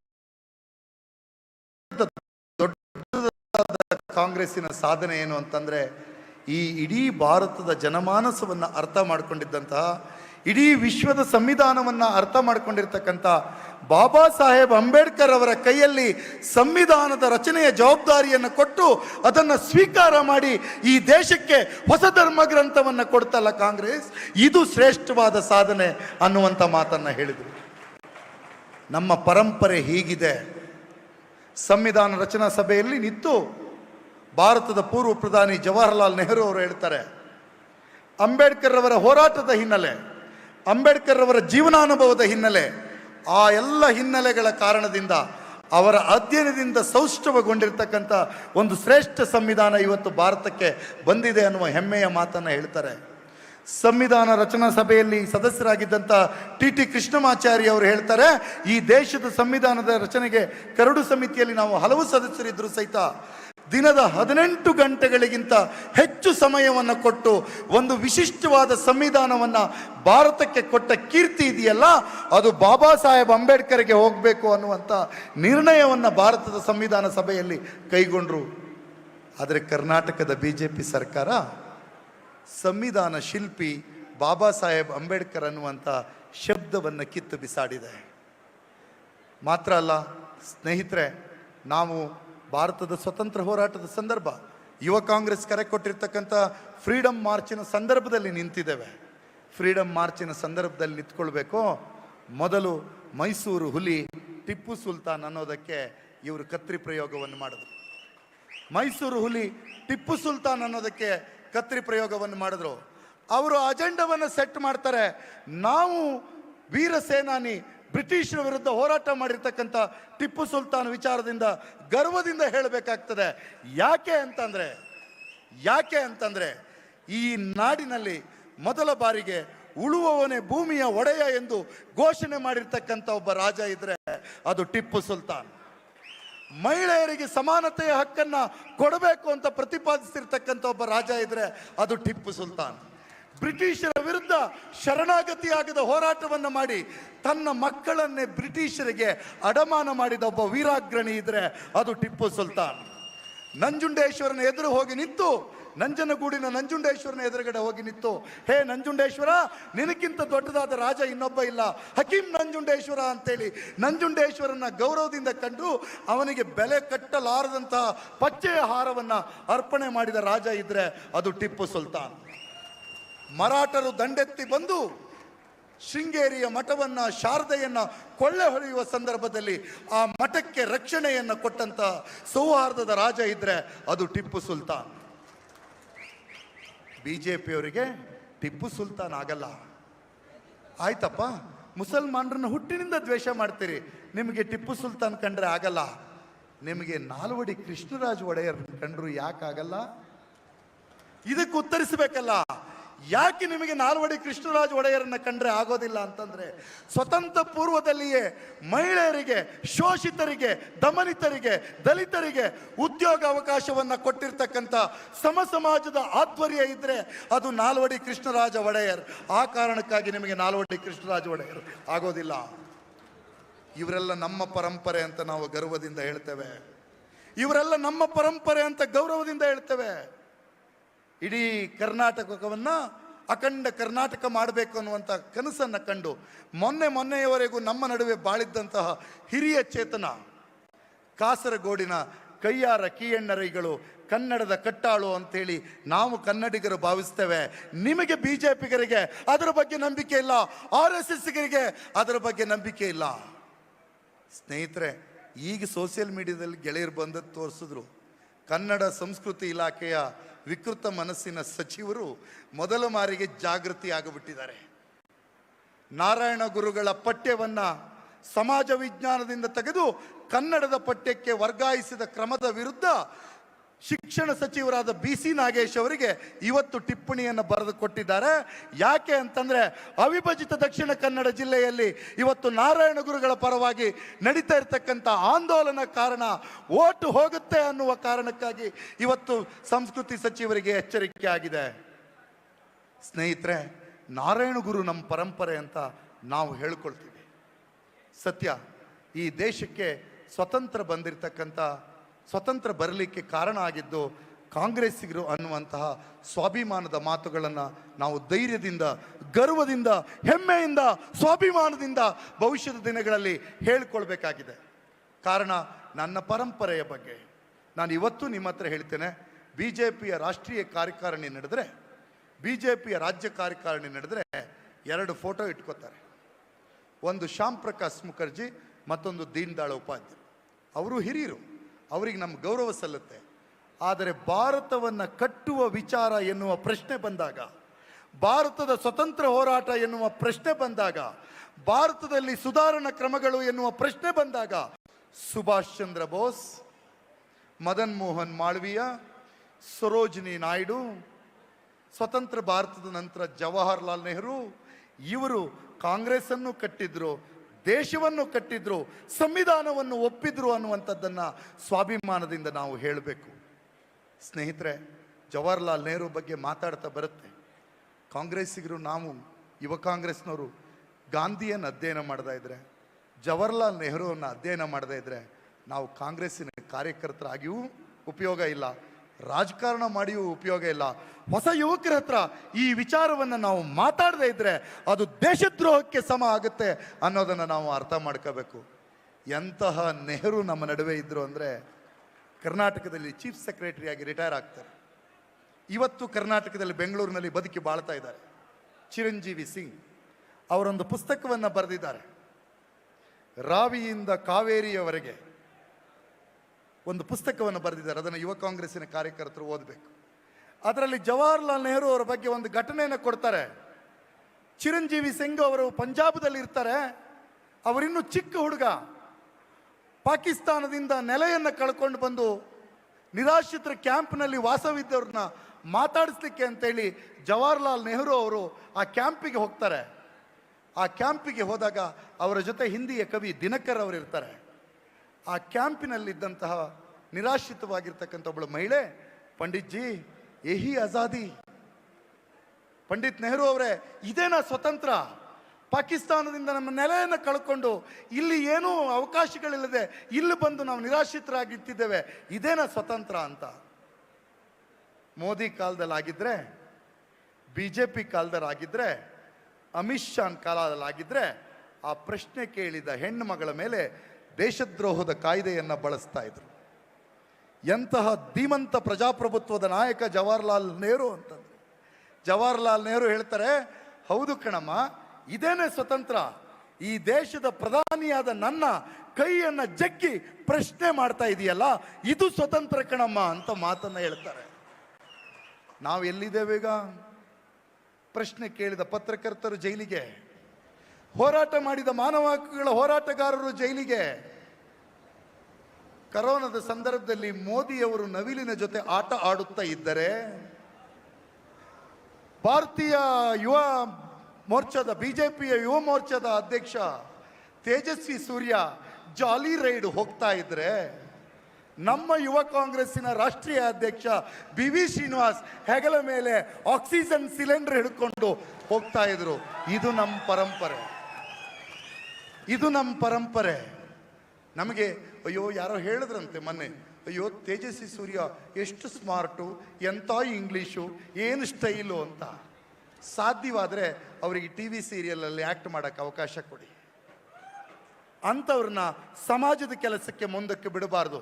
ಆದ್ದರಿಂದ ಯುವ ಕಾಂಗ್ರೆಸ್ಸಿನ ಕಾರ್ಯಕರ್ತರು ನಾಳೆ ದಿನ ಗರ್ವದಿಂದ ಹೇಳಬೇಕು, ನೋಡಿ ನಿಮ್ಮ ಯುವ ಕಾಂಗ್ರೆಸ್ಸಿನ ರಾಷ್ಟ್ರೀಯ BJPಯ ಯುವ ಮೋರ್ಚಾದ ರಾಷ್ಟ್ರೀಯ ಅಧ್ಯಕ್ಷ ಜಾಲಿ ರೈಡ್ ಅಧ್ಯಕ್ಷ, ನಮ್ಮ ಯುವ ಕಾಂಗ್ರೆಸ್ಸಿನ ಅಧ್ಯಕ್ಷ ಆಕ್ಸಿಜನ್ ಮ್ಯಾನ್ ಅಧ್ಯಕ್ಷ ಅನ್ನುವಂಥದ್ದನ್ನು ಹೆಮ್ಮೆಯಿಂದ ಹೇಳಬೇಕು. ಇದು ನಮ್ಮ ಪರಂಪರೆ ಆಗಬೇಕು. ಸ್ನೇಹಿತರೆ, ನಾವು ಇಂದಿರಾ ಗಾಂಧಿಯ ಕಾಲವನ್ನು ನೆನಪು ಮಾಡ್ಕೊಳ್ತೇವೆ, ರಾಜೀವ್ ಗಾಂಧಿಯ ಕಾಲವನ್ನು ಯೋಚನೆ ಮಾಡ್ತೇವೆ. ಸ್ವತಂತ್ರ ಪೂರ್ವದಲ್ಲಿಯೂ ಸಹ ದೇಶಕ್ಕಾಗಿ ಮಡಿದಿರ್ತಕ್ಕಂಥ ನಮ್ಮ ವೀರರು ಚಂದ್ರಶೇಖರ್ ಆಜಾದ್, ಭಗತ್ ಸಿಂಗ್, ಸುಖದೇವ್, ರಾಜ್ಗುರು, ಇನ್ನು ನೂರಾರು ಸಾವಿರಾರು ವೀರಾಗ್ರಣಿಗಳು, ನಮ್ಮದೇ ನೆಲದ ಸಂಗೊಳ್ಳಿ ರಾಯಣ್ಣ, ನಮ್ಮದೇ ನೆಲದ ಟಿಪ್ಪು ಸುಲ್ತಾನ್, ಇವರು ಯಾರು ಸಹಿತ RSSಗೆ ಸೇರಿದವರಲ್ಲ. ಯಾಕೆ ಸೇರಿಲ್ಲ ಹೇಳಿ? RSS ಪ್ರಾರಂಭ ಆದದ್ದು 1925ನೇ ಇಸ್ವಿಯಲ್ಲಿ. 1925ರಿಂದ 1947ರವರೆಗೆ ದೇಶದಲ್ಲಿ ಅತ್ಯುಗ್ರವಾದಂಥ ಸ್ವತಂತ್ರ ಹೋರಾಟ ನಡೀತು. ಇಡೀ ಸ್ವತಂತ್ರ ಹೋರಾಟವನ್ನು ಲೀಡ್ ಮಾಡಿದ ಕೀರ್ತಿ ಇದ್ರೆ ಅದು ನಮ್ಮ ಪರಂಪರೆ, ಅದು ಭಾರತ ರಾಷ್ಟ್ರೀಯ ಕಾಂಗ್ರೆಸ್ಸಿನ ಪರಂಪರೆ. ಇವರು ಎಲ್ಲಿದ್ರು ಗೊತ್ತಾ? BV ಶ್ರೀನಿವಾಸ್ ಹೇಳಿದ್ರಲ್ಲ, ಕ್ಷಮಾಪಣೆ ಪತ್ರ ಕೊಟ್ಕೊಂಡು ಹಾಯಾಗಿ ಪಿಂಚಣಿಯನ್ನು ಸ್ವೀಕರಿಸ್ತಾ ಕೂತ್ಕೊಂಡವರು ಇವತ್ತು ಹುತಾತ್ಮರ ಚಿತ್ರವನ್ನು ಹೇಳ್ತಾರೆ. ಯಾವ ಬಹುತ್ವವನ್ನು ಪ್ರತಿಪಾದಿಸಿದ್ರೋ, ಯಾವ ವ್ಯಕ್ತಿ ಸಮಾನತೆಯನ್ನು ಪ್ರತಿಪಾದಿಸಿದ್ರೋ ಆ ಭಗತ್ ಸಿಂಗ್ ಅವರ ಫೋಟೋವನ್ನು ಹಾಕ್ಕೊಳ್ಳಿಕ್ಕೆ RSSನ ವಿದ್ಯಾರ್ಥಿ ವಿಭಾಗವಾದಂಥ ABVPಗೆ ಅಧಿಕಾರವಿಲ್ಲ. ಹಾಗಾದರೆ ಕಾಂಗ್ರೆಸ್ಸಿನ ಚಿಂತನೆ ಯಾವುದು? ಕಾಂಗ್ರೆಸ್ಸಿನ ಚಿಂತನೆ ಯಾವುದು ಅಂದರೆ, ಯಾವ ವಿಶ್ವಮಾನವ ತತ್ವವನ್ನು ಪ್ರತಿಪಾದಿಸಿದ್ದರೋ ಅಂತಹ ರಾಮಕೃಷ್ಣ ಪರಮಹಂಸ ಸ್ವಾಮಿ ವಿವೇಕಾನಂದರು ಪ್ರತಿಪಾದಿಸಿದ ಚಿಂತನೆಯೇ ಕಾಂಗ್ರೆಸ್ಸಿನ ಚಿಂತನೆ. ಕಾಂಗ್ರೆಸ್ಸಿನ ಚಿಂತನೆ ಯಾವುದು ಅಂತಂದರೆ, ಶೃಣ್ವಂತು ವಿಶ್ವಮಾರ್ಯಂ ವಸುದೈವ ಕುಟುಂಬಕಂ ಅಂತ ಹೇಳಿ ನಮ್ಮ ಉಪನಿಷತ್ತಿನ ವಾಕ್ಯಗಳು ಹೇಳಿದ್ವಲ್ಲ, ಅದು ಕಾಂಗ್ರೆಸ್ಸಿನ ಚಿಂತನೆ. ಕಾಂಗ್ರೆಸ್ಸಿನ ಚಿಂತನೆ ಯಾವುದು ಗೊತ್ತಾ?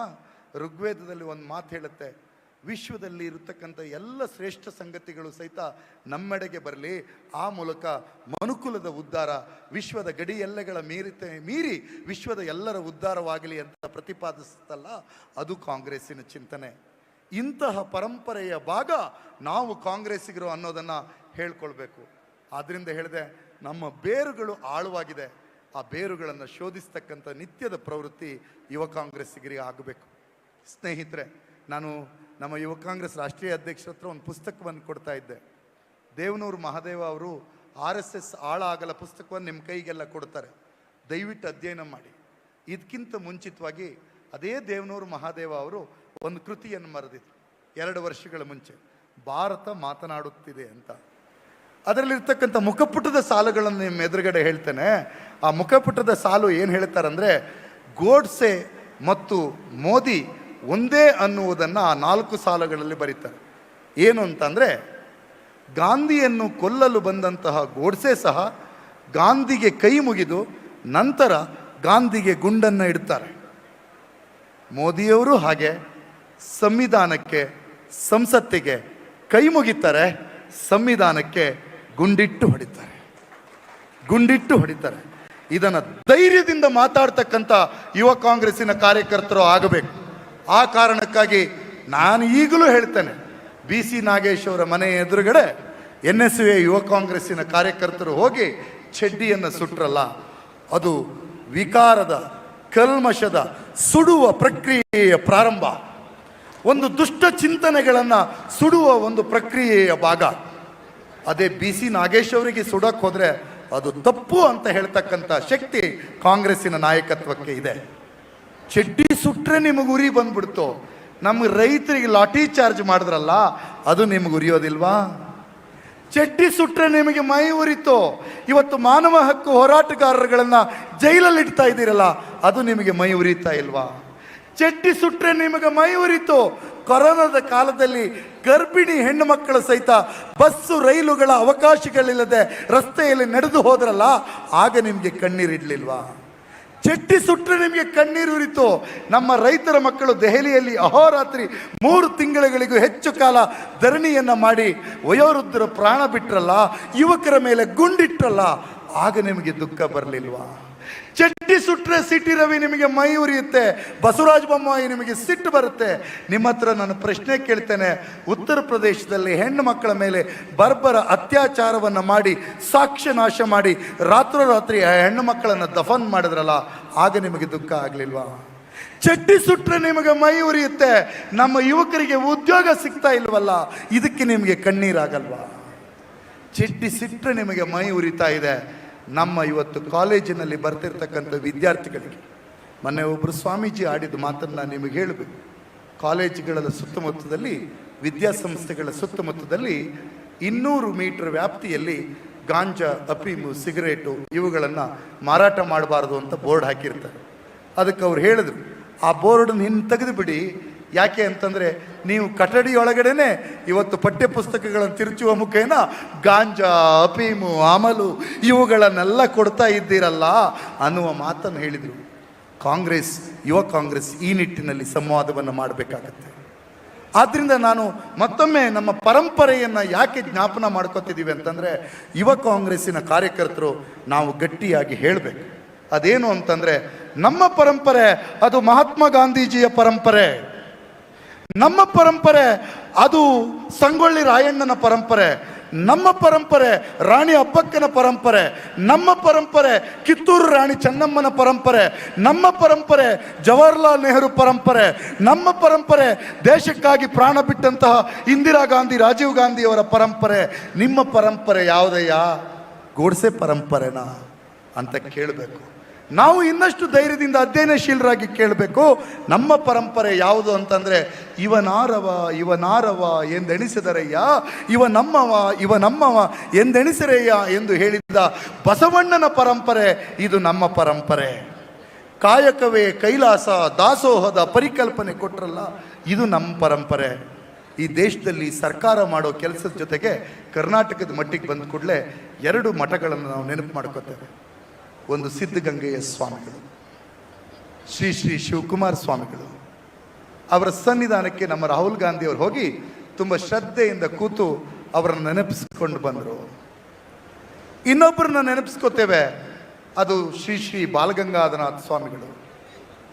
ಕನ್ನಡದ ಪಠ್ಯಪುಸ್ತಕಗಳಲ್ಲಿ ಶ್ರೀ ಶ್ರೀ ಶಿವಕುಮಾರ ಸ್ವಾಮಿಗಳು, ಶ್ರೀ ಶ್ರೀ ಬಾಲಗಂಗಾಧರ ಸ್ವಾಮೀಜಿಗಳಿಗೂ ಬಗ್ಗೆ ಇದ್ದಂತಹ ವಿವರಗಳಿಗೆ ಕತ್ತರಿ ಪ್ರಯೋಗವನ್ನು ಮಾಡಿದ್ರಲ್ಲ, ಅದರ ಅರ್ಥ BJPಗರು, RSSಗರು ದಾಸೋಹದ ವಿರೋಧಿಗಳು, ವಿದ್ಯೆಯ ವಿರೋಧಿಗಳು, ವಿವೇಕದ ವಿರೋಧಿಗಳು ಅನ್ನುವಂಥದ್ದನ್ನು ನಾವು ಮುಂದಿನ ದಿನಗಳಲ್ಲಿ ಗಟ್ಟಿಯಾಗಿ ಹೇಳಬೇಕು.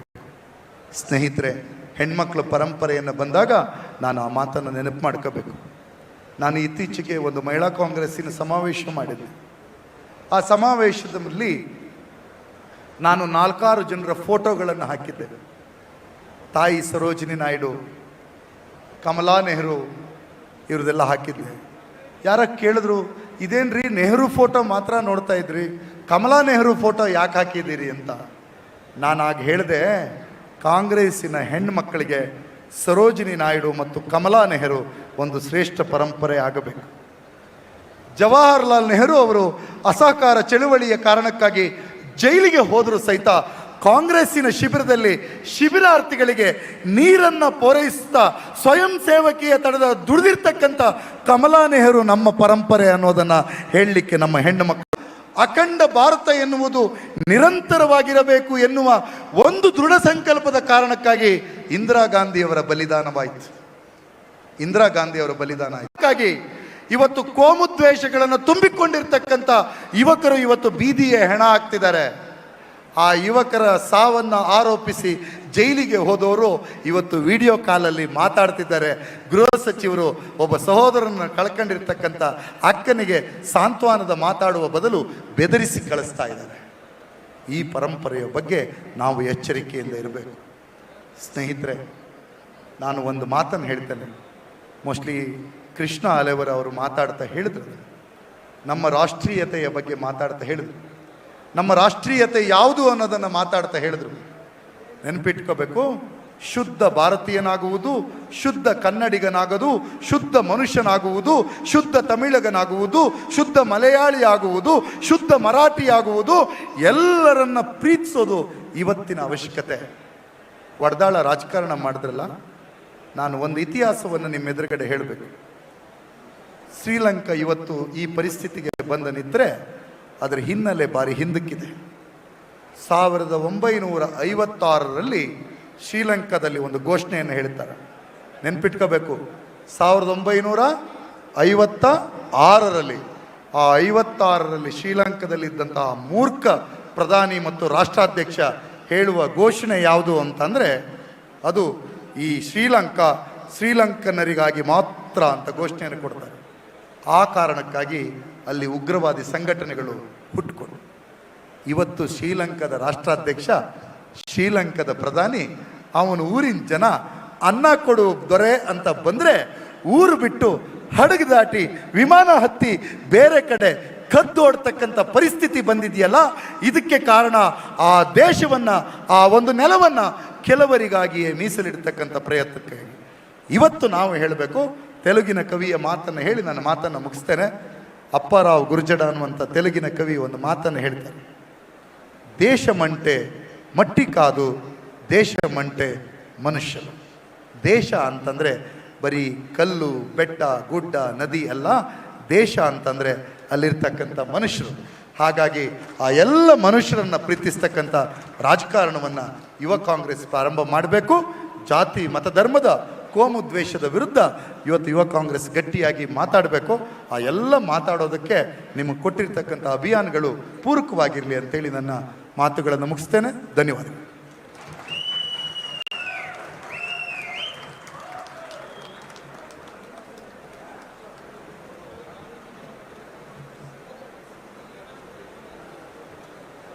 ಸುಧೀರ್ ಅವರು ಮಾತಾಡಿರೋ ವಿಚಾರಗಳನ್ನು ನೀವು ಅರ್ಥ ಆಯ್ತಾ? ನಿಮಗೆ ಅರ್ಥ ಆಯ್ತಾ?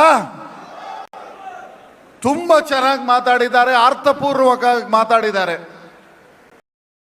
Now I would like to take this opportunity to invite my dear friend Nikhil Kamath on dais. Nikhil Kamath ಅವರು 2010ರಲ್ಲಿ ಒಂದು ಕಂಪನಿಯನ್ನ ಸ್ಟಾರ್ಟ್ ಮಾಡ್ತಾರೆ. 2020ರಲ್ಲಿ ಯಂಗೆಸ್ಟ್ ಬಿಲಿಯನೇರ್ ಇನ್ ಇಂಡಿಯಾ ಆಗ್ತಾರೆ. ನಿಖಿಲ್ ಕಾಮತ್ ಅವರು ನಮ್ಮನ್ನ ಉದ್ದೇಶಿಸಿ ಮಾತಾಡಬೇಕು ಅಂತ ನಾನು I request my friend Nikhil Kamath to come on the dais. He wants to have an interactive session. ಅವರ ಸ್ಟೋರಿ ಹೇಳ್ತಾರೆ, ಅವರ ವಿಚಾರ ಹೇಳ್ತಾರೆ, ಅದಾದ್ಮೇಲೆ ನಿಮ್ಮ ಹತ್ರ ಕ್ವೆಶನ್ಸ್ ಅನ್ನ ತಗೊಳ್ತಾರೆ. ಸೊ ಜೋರಾದ ಚಪ್ಪಾಳೆ ಒಂದಿಗೆ ನಮ್ಮ ಸ್ನೇಹಿತರಾದ ನಿಖಿಲ್ ಕಾಮತ್ ಅವ್ರನ್ನ ಬರಮಾಡ್ಕೊಳ್ಳೋಣ.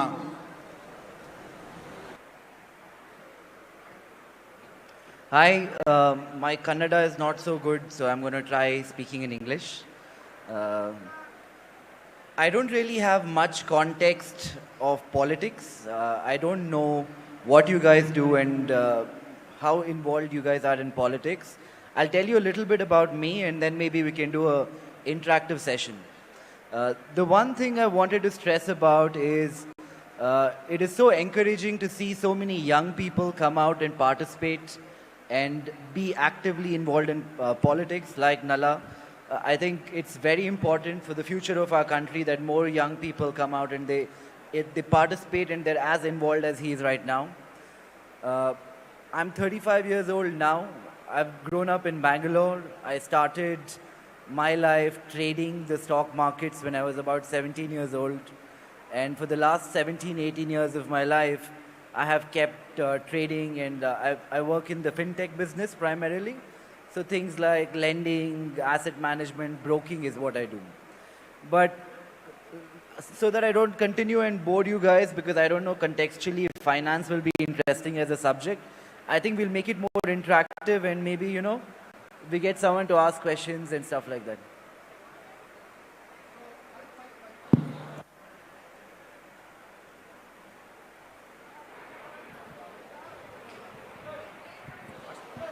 ಸ್ನೇಹಿತರೆ, ನಿಖಿಲ್ ಕಾಮತ್ ಅವರು 35 ವಯಸ್ಸಿಗೆ 7,500 ಕೋಟಿಗೆ ಒಡೆಯ ಆಗಿದ್ದಾರೆ. ಅವರವರ ಶ್ರಮದಿಂದ ಮಾತ್ರ, ಅವರ ಅಪ್ಪನ ದುಡ್ಡಲ್ಲಿ, ಅವ್ರ ತಾತನ ದುಡ್ಡಲ್ಲಿ ಆಗಿರೋದಲ್ಲ, ಅವರ ಸ್ವಂತ ಶ್ರಮದಿಂದ ಯಂಗೆಸ್ಟ್ ಬಿಲಿಯನರ್ ಆಗಿದ್ದಾರೆ.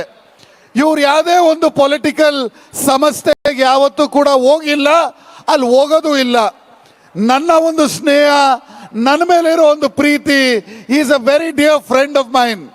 ನಾನು ನಮ್ಮ ಯೂತ್ ಕಾಂಗ್ರೆಸ್ನ ಮಿತ್ರರು ಎಲ್ಲ ಸೇರ್ತೀವಿ, ಅವ್ರಿಗೆ ಏನಾದರೂ ಕ್ವೆಶ್ಚನ್ಗಳು, ದುಡ್ಡು ಹೆಂಗೆ ಬೇಗ ಮಾಡೋದು ಅಂತ ಹೇಳ್ಕೊಡಿ ಅಂತ ಕರ್ಕೊಂಡ್ಬಂದಿದ್ದೀನಿ. ಮೈಕನ್ನ ಯಾರಿಗೆ ಕ್ವೆಶ್ಚನ್ ಕೇಳಬೇಕು ಕೈ. So Cyril will ask his question. Hi Nikhil, I'm Cyril. I just wanted to know whether the stock market trading has any impact on the economy as of now, and will it affect our GDP, and how good do you think the GDP will grow if the stock market grows or falls? Yeah, so what do you Yeah, so stock market at the very core is a place where companies go to borrow money.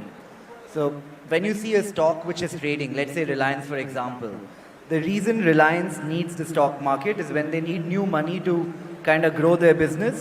They go to the stock market, they borrow money, and then it starts, being traded. So stock market is essential for the country. A robust stock market is prevalent in every Western economy. Every developed economy has a very developed stock market. So it's very important. In terms of growth in GDP, I think things on the ground make a bigger impact and bigger difference than stock markets alone.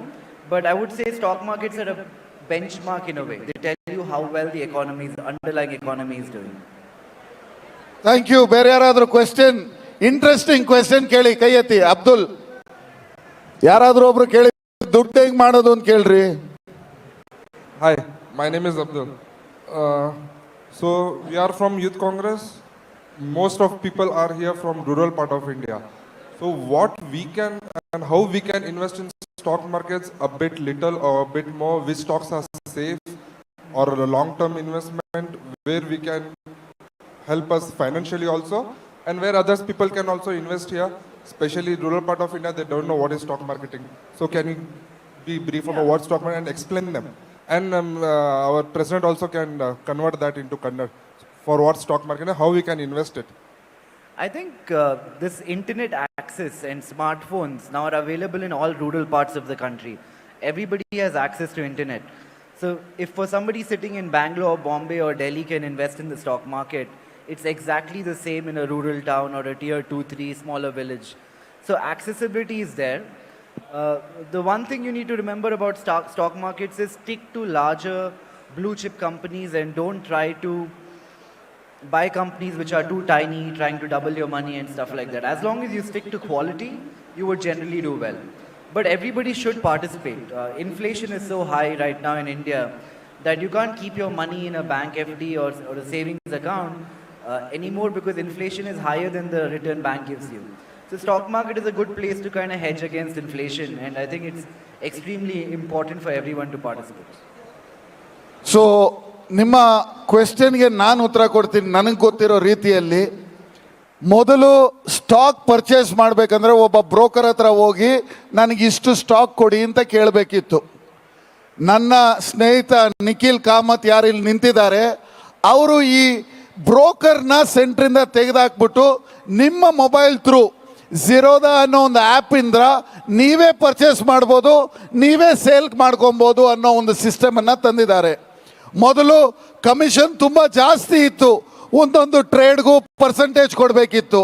ಇವಾಗ ಝೆರೋದಲ್ಲಿ ಮಾಡಿದ್ರೆ 20 ರೂಪಾಯಿ ಚಾರ್ಜ್ಗೆ ಎಷ್ಟು ಸರಿ ಬೇಕಾದರೂ ನೀವು trade ಮಾಡ್ಬೋದು. So ಯಾರ್ಯಾರು ಯೂತ್ ಕಾಂಗ್ರೆಸ್ ಅವರು ಇದ್ದಾರೆ, ನಿಮಗೆ ದುಡ್ಡು ಹೆಂಗೆ ಇನ್ವೆಸ್ಟ್ ಮಾಡಬೇಕು ಅಂತ ನೋಡೋದಾದರೆ ಝೆರೋದ ಆ್ಯಪ್ ಮುಖಾಂತರ ಶೇರ್ ಮಾರ್ಕೆಟಲ್ಲಿ ಹಾಕ್ಬೋದು, ನೀವು ಅದರಿಂದ ಅರ್ನ್ ಮಾಡ್ಬೋದು. ಅವ್ರು ಕೊಟ್ಟ ಅಡ್ವೈಸ್ ಏನಂದರೆ blue chip company. What is blue chip company bro? Say, if you were to pick the 50 largest companies in India and control your investment in that, I think you can call that blue chip companies. So 50 ದೊಡ್ಡ ಕಂಪನಿಗಳು ಯಾವುದು ಇಡೀ ದೇಶವನ್ನು, ಇಡೀ ಭಾರತವನ್ನು control ಮಾಡುತ್ತೆ ಅಂಥ ಕಂಪನಿಯಲ್ಲಿ ಇನ್ವೆಸ್ಟ್ ಮಾಡಿದ್ರೆ ನಿಮ್ಮ ಗ್ರೋತು ಈಕ್ವಲ್ ಇರುತ್ತೆ, ಡೌನ್ ಇರುತ್ತೆ, ಅಪ್ ಇರುತ್ತೆ, ಜಾಸ್ತಿ ವೇರಿಯೇಷನ್ ಆಗಲ್ಲ.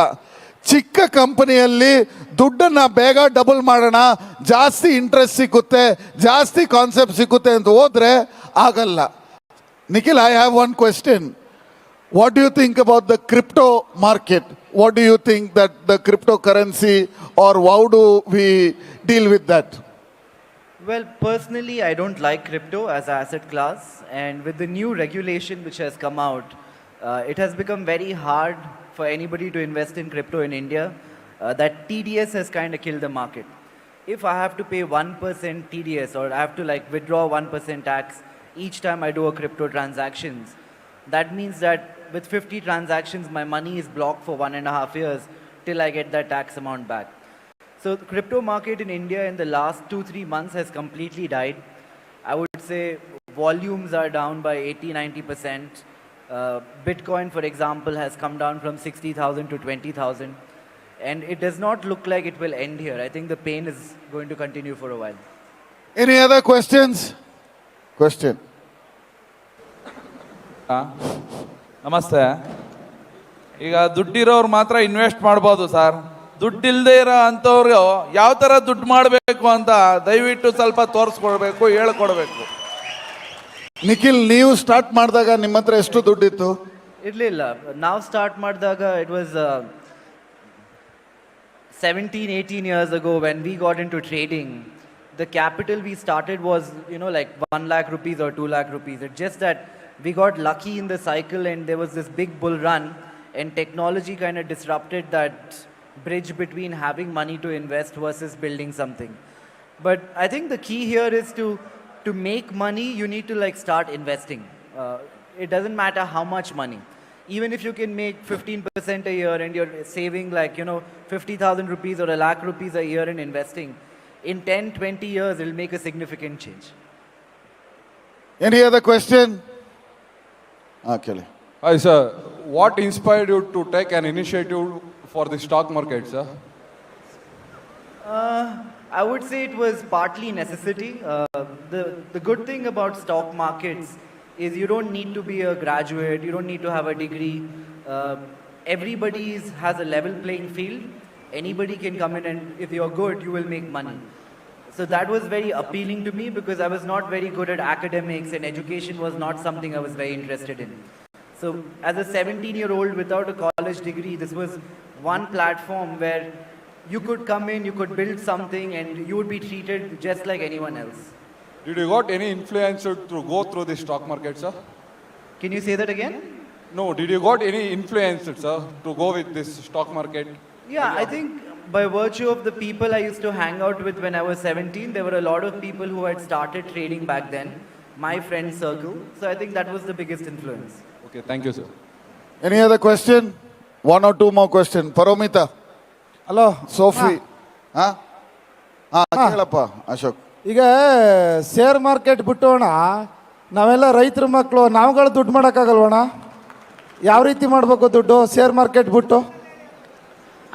I think Ivaga Raitruge farmers, I think the next 10-20 years is going to be an incredible time for farming.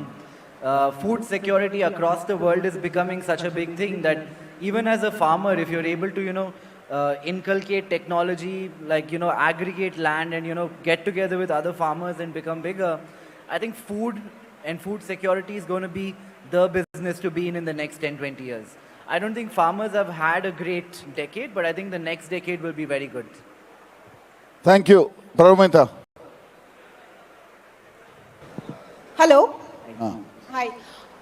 Sir, so past few months, the market is really bad. If you see, they're even saying that it's kind of inflation that's going on. So, and they even predict that, I mean, the bloggers say that up to October it's going to be really bad. So, what do you advise, sir? Yeah, see, from a stock market point of view, something which went up 100% has come down 20%. So I don't think it's that bad. Inflation is a really big issue. I think at 7-8% in India, wages are not increasing at that price and things are becoming unaffordable very quickly. See, whenever we have had inflation in the past, it does not go away in 6 months or 1 year. It's a multi-year problem. So I would say it's the beginning of the problem, and inflation is probably here to stay for the next 3 years, 4 years, 5 years, and we'll have to deal with that.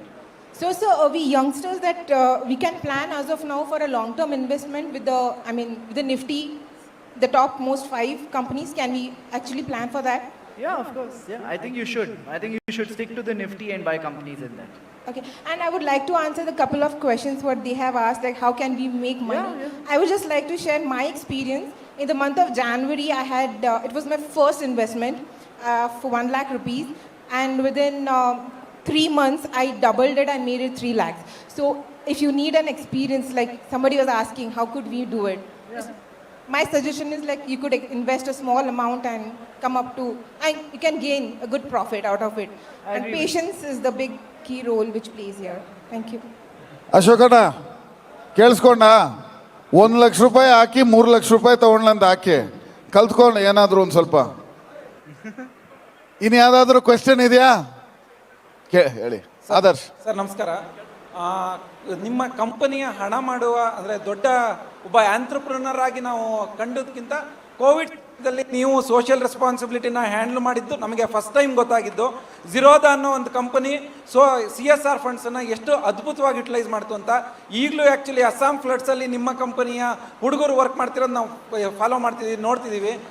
ಒಬ್ಬ entrepreneur ಆಗಿ ನಿಮ್ಮ social community ರೆಸ್ಪಾನ್ಸಿಬಿಲಿಟಿಯ ಆ journey ಬಗ್ಗೆ ನಮ್ಗೆ ಹೇಳ್ಬೋದಾ sir? ಯಾವ ಸ್ಫೂರ್ತಿಯಿಂದ ಅದು ನೀವು ಆ ರೂಟಲ್ಲಿ ಹೋದ್ರಿ? ಮತ್ತು ನೆಕ್ಸ್ಟ್ ನಮಗೆ ಯೂತ್ ಕಾಂಗ್ರೆಸ್ ಅವ್ರು ನಾವು ತುಂಬ ಸಾಮಾಜಿಕ ಕೆಲಸಗಳಲ್ಲಿ ತೊಡಗಿಸ್ಕೊತಾ ಇದ್ವಿ, ನಮಗೂ ಏನಾದ್ರು ಬೆಂಬಲ ಸಿಗುವಂತ ಯಾವ್ದು ಕೊಟ್ಟಿದ್ದಾರೆ ಇನ್ನು ಕೊಡ್ತಾರೆ. ನಾನು ಹೇಳ್ತೀನಿ. Okay, done sir, done. Yeah, I think wealth disparity has become such a big problem, Ala.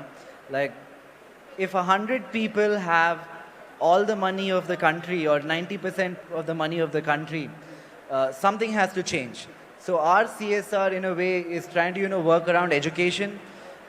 The only leveling factor we think is education. How does somebody who is not born into money compete with someone who has a lot of money? It has to be education. So everything we're spending money on now is like schooling. In Karnataka, I'll give you an example. In Haveri, right now we're working on a project where we have taken 300 government schools and we are building smart classrooms. We're teaching the teachers to be better, building toilets, stuff like that. These tiny things make a huge difference. Like in a middle class, in say a middle like 6th standard, 7th standard, if you're talking about girl kids, just by having a toilet in the school, their attendance goes up by like 30%. If you start giving free lunch, attendance again goes up significantly. So we are trying to make those tiny, impactful projects in our CSR team. So ಈ ಕ್ವೆಶ್ಚನ್ಗೆ ಬಾಕಿ answer ನಾನು ಕೊಡ್ತೀನಿ.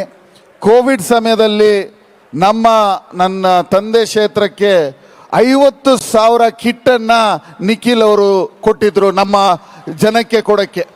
ನನಗೆ ಒಂದೇ ಒಂದು ಮಾತು ಹೇಳಿದ್ರು, ನಮ್ಮನ್ನು ಭಾರತದಲ್ಲಿ ಹಿಂದೂ ಮುಸ್ಲಿಂ ಕ್ರಿಶ್ಚಿಯನ್ ಅಂತ ಹೊಡಿತಾ ಇದ್ದಾರೆ, ನೀವು ಈ ಕಿಟ್ಗಳನ್ನು ನಾನೊಬ್ಬ ಹಿಂದೂ ಆಗಿ ಮುಸ್ಲಿಂ ಏರಿಯಾಸಲ್ಲಿ ಜಾಸ್ತಿ ಕೊಡಬೇಕು ಅಂತ ನನ್ನ ಹತ್ರ ಹೇಳಿದರು.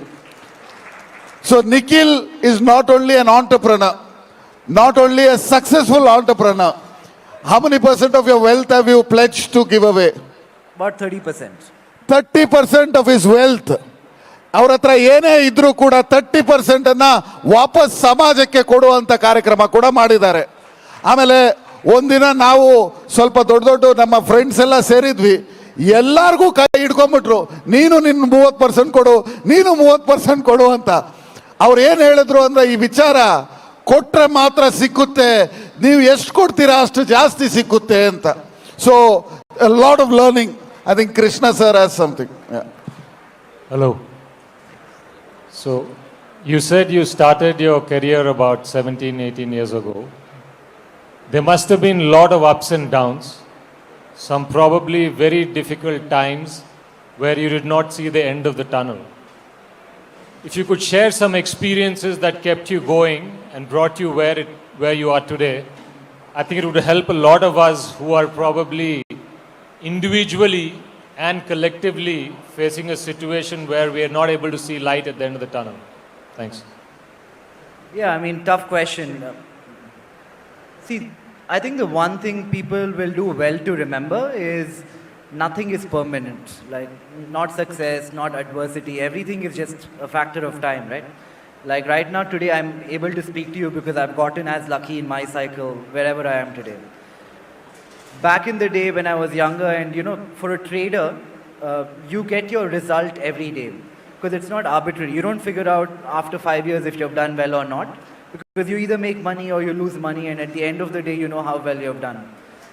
With time, with enough instances of losing money, I think you start to become kind of stoic about it. Like, you don't equate success and money to be the same thing. I think success is a lot more holistic, and you start focusing on that. Yeah, I mean, that's what worked for me at least. Thank you. In yaradru question? Last question. Stock market is basically a capital driven market, right?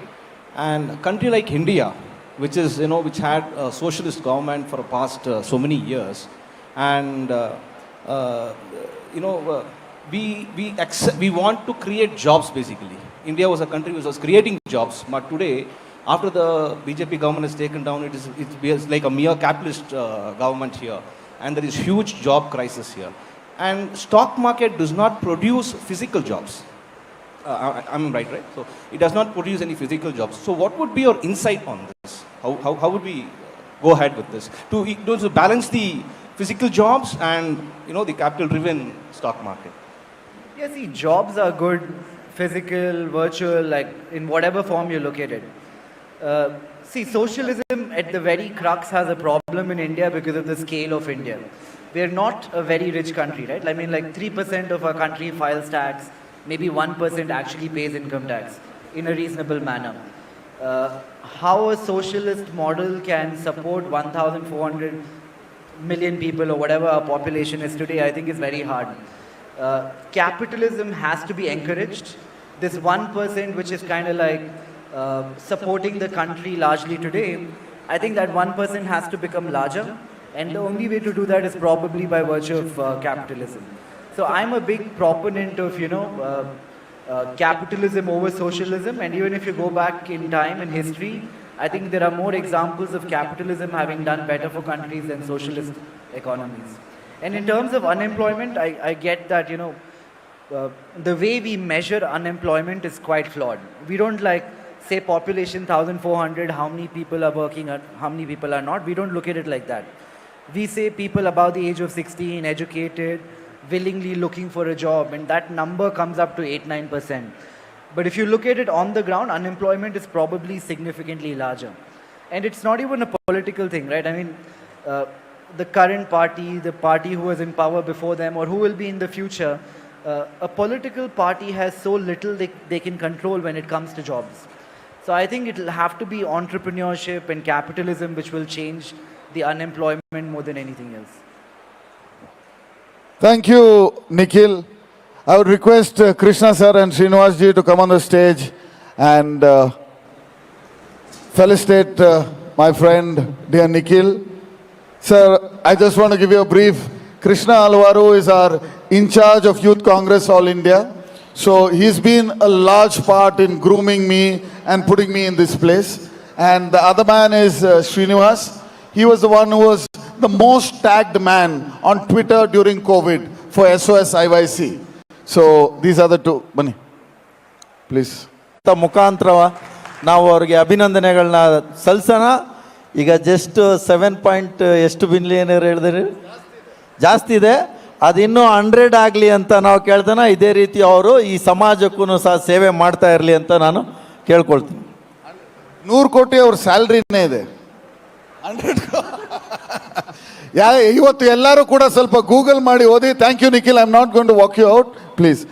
So ಇವಾಗ ಬಂದಿರೋರು ಎಲ್ಲರೂ ಕೂಡ ನನಗೆ last session ನಿಮ್ಮ ಜೊತೆ,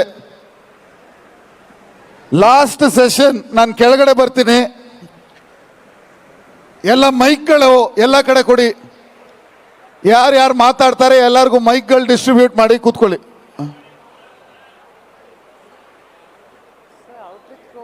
ಮಾತಾಡ್ತೀನಿ, ಕೂತ್ಕೊಳ್ಳಿ, ನಾನು ಮಾತಾಡ್ತೀನಿ. ನೋಡಿ, ಇವಾಗ ಕಾಂಗ್ರೆಸ್ ಪಾರ್ಟಿ ಯುವಕರನ್ನ ತನ್ನ ಬಳಿ ಸಲ್ಲಿಸ್ಕೊಳ್ಳೋಕ್ಕೆ ಯಾಕೆ ಸಾಧ್ಯ ಆಗ್ತಾ ಇಲ್ಲ? ಈ ವಿಚಾರ ತುಂಬಾ ಇಂಪಾರ್ಟೆಂಟ್. ನಾನು ಹಲೋ सर, आप इधर आ जाइए तो आपको देख सकते कौन क्या बोल रहे. आ जाइए इधर सर, इधर आ जाइए. आपको ಸೊ ಎಲ್ಲರೂ ಕೂತ್ಕೊಳ್ಳಿ. ನನಗೆ ಜಾಸ್ತಿ ಬ್ಲಾಕ್ ಅಧ್ಯಕ್ಷರುಗಳ ಮಾತು ಕೇಳಬೇಕು ಅಂತ ಇದ್ರಲ್ಲಿ ಆಸೆ ಇದೆ. ಇರಪ್ಪ ಒಂದು 5 ನಿಮಿಷ ಕಾಲಿದ್ ಅಂಚಣ ಇಡಿ, ಕೂತ್ಕೊಳ್ಳಿ. ಸರ್, ಈ ಕಡೆ ಬನ್ನಿ, ಗಲಾಟೆ ಮಾಡಬೇಡಿ. ಒಂದು 5 ನಿಮಿಷ ಕೂತ್ಕೊಳ್ಳಿ. ಅದಾದ್ಮೇಲೆ ಚಂದನ್ ಶೆಟ್ಟಿ ಬಂದು ನಿಮಗೆ ಹಾಡುಗಳನ್ನು ಆಡ್ತಾರೆ. 3 ಪೆಗ್ಗು ಹಾಡಲ್ಲಿ ಮಾತ್ರ, ಬೇರೆ ಏನೂ ಇಲ್ಲ. ಸೊ ಯೂತ್ ಕಾಂಗ್ರೆಸ್ ಅಲ್ಲಿ ನನಗೆ ಒಬ್ಬ ಒಂದು 5 ನಿಮಿಷ ಎಲ್ಲ ಸುಮ್ಮನೆ ಇರಬೇಕು ಪ್ಲೀಸ್. ಮುದಸಿರ್ ಕೂತ್ಕೊಳ್ಳಿ. ನಾನೊಬ್ಬ ಕಾರ್ಯಕರ್ತನಾಗಿ ಆಲೋಚನೆ ಮಾಡಿದಾಗ ಜನ ಹೇಳ್ತಾರೆ 1970s ಅಲ್ಲಿ ಯೂತ್ ಕಾಂಗ್ರೆಸ್ ಇಷ್ಟು 1000 ಜನ ಬರ್ತಾ ಇದ್ರು, 80s ಅಲ್ಲಿ ಇಷ್ಟು 1000 ಜನ ಬರ್ತಾ ಇದ್ರು, 90s ಅಲ್ಲಿ ಹಿಂಗಿತ್ತು ಅಂತ.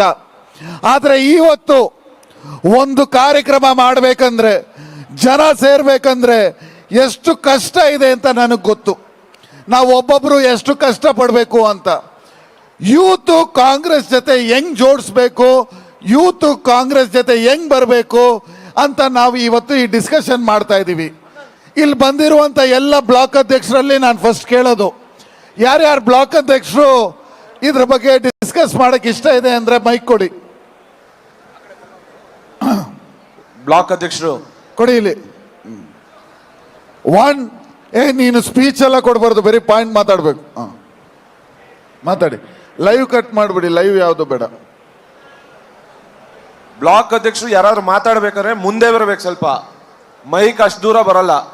ಯಾಕೆ ನೀನು ತಗೊಂಡೋಗಿ ಮೈಕ್ ಹಿಂದೆ ಬರುತ್ತೆ, ಆಚೆ ತನಕ ಬರುತ್ತೆ. ಮಾತಾಡಿ, ಮಾತಾಡಿ ಬ್ರದರ್. ನಾವು ರಾಜಾಜಿನಗರ ಯುವ ಕಾಂಗ್ರೆಸ್ ಬ್ಲಾಕ್ ಪ್ರೆಸಿಡೆಂಟ್. ನಾನು ಇಲ್ಲಿ ಏನಂದರೆ, ನಾವು ಸಮಸ್ಯೆ ಏನಂದರೆ, ನಾವು ಯುವಕರು ಮುಂದೆ ಹೋಗ್ತೀವಿ ಅಂದ್ಕೊಳ್ಳಿ, ಕೆಲಸ ಮಾಡೋಕ್ಕೆ ಹೋದಾಗ ವಾರ್ಡಲ್ಲಿ ಆಗಲಿ ಅಸೆಂಬ್ಲಿಯಲ್ಲಿ ಹೋದಾಗ ಲೀಡ್ರುಗಳು ಫಸ್ಟು ಅವ್ರ ಮನೆ ಮಕ್ಕಳಾಗಲಿ ಮತ್ತು ಯಾರು ದುಡ್ಡಿರೋರು ಇರ್ತಾರೋ ಅಂಥವ್ರನ್ನ ಮುಂದೆ ಬಿಡ್ತಾರೆ, ಕೆಲಸ ಮಾಡೋರನ್ನ ಮುಂದೆ ಬಿಡೋದೇ ಇಲ್ಲ. ಯಾಕಂದ್ರೆ ಕೆಲಸ ಮಾಡೋರು ನಮ್ಮ ಮುಂದೆ ಬಿಡಲ್ಲ, ಮಾಡಿದವ್ರಿಗೆ ಗುರ್ತಿಸಲ್ಲ. ಒಂದು ಎರಡನೇ ಪಕ್ಷ ನಿಮ್ಮ ಮೇಲೆ ಒಂದು ಅಪರಾಧ ಇದೆ ನನ್ನ ಹತ್ರ. ಏನು ಅಂದರೆ, ನೀವು ಮೆಂಬರ್ಶಿಪ್ ಮಾಡಬೇಕಾದ್ರೆ ಎಲ್ಲರಿಗೂ ಆಶ್ವಾಸನೆ ಕೊಟ್ರಿ. ನೀವು ಏನಂತ, ಪ್ರತಿಯೊಬ್ಬರು 2000 ಮೆಂಬರ್ಶಿಪ್ ಯುವಕ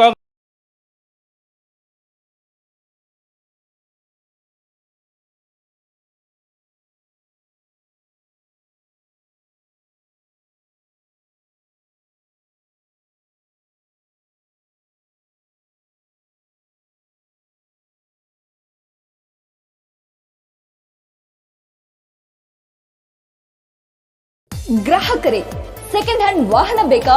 ಕಾರ್ ಮತ್ತು ಬೈಕ್ ಬೇಕಾದರೆ ನ್ಯಾಷನಲ್ ಆಟೋ ಕನ್ಸಲ್ಟೆಂಟ್ಗೆ ಭೇಟಿ ನೀಡಿ. ನ್ಯಾಷನಲ್ ಆಟೋ ಕನ್ಸಲ್ಟೆಂಟ್ 20 ವರ್ಷಗಳಿಂದಲೂ ಗ್ರಾಹಕರಿಗೆ ಉತ್ತಮವಾದ ವಾಹನವನ್ನ ನೀಡುತ್ತಾ ಯಶಸ್ವಿ ಹಾದಿಯಲ್ಲಿ ಸಾಗಿದೆ.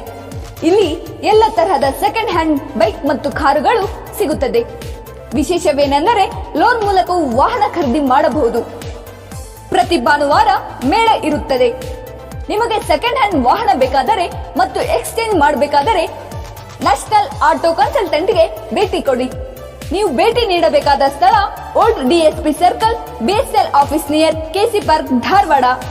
ಮೊಬೈಲ್ ಸಂಖ್ಯೆ 7348821313 9008447288. ಈ ನಂಬರ್ಗೆ ಹೆಚ್ಚಿನ ಮಾಹಿತಿಗಾಗಿ ಸಂಪರ್ಕಿಸಬಹುದು.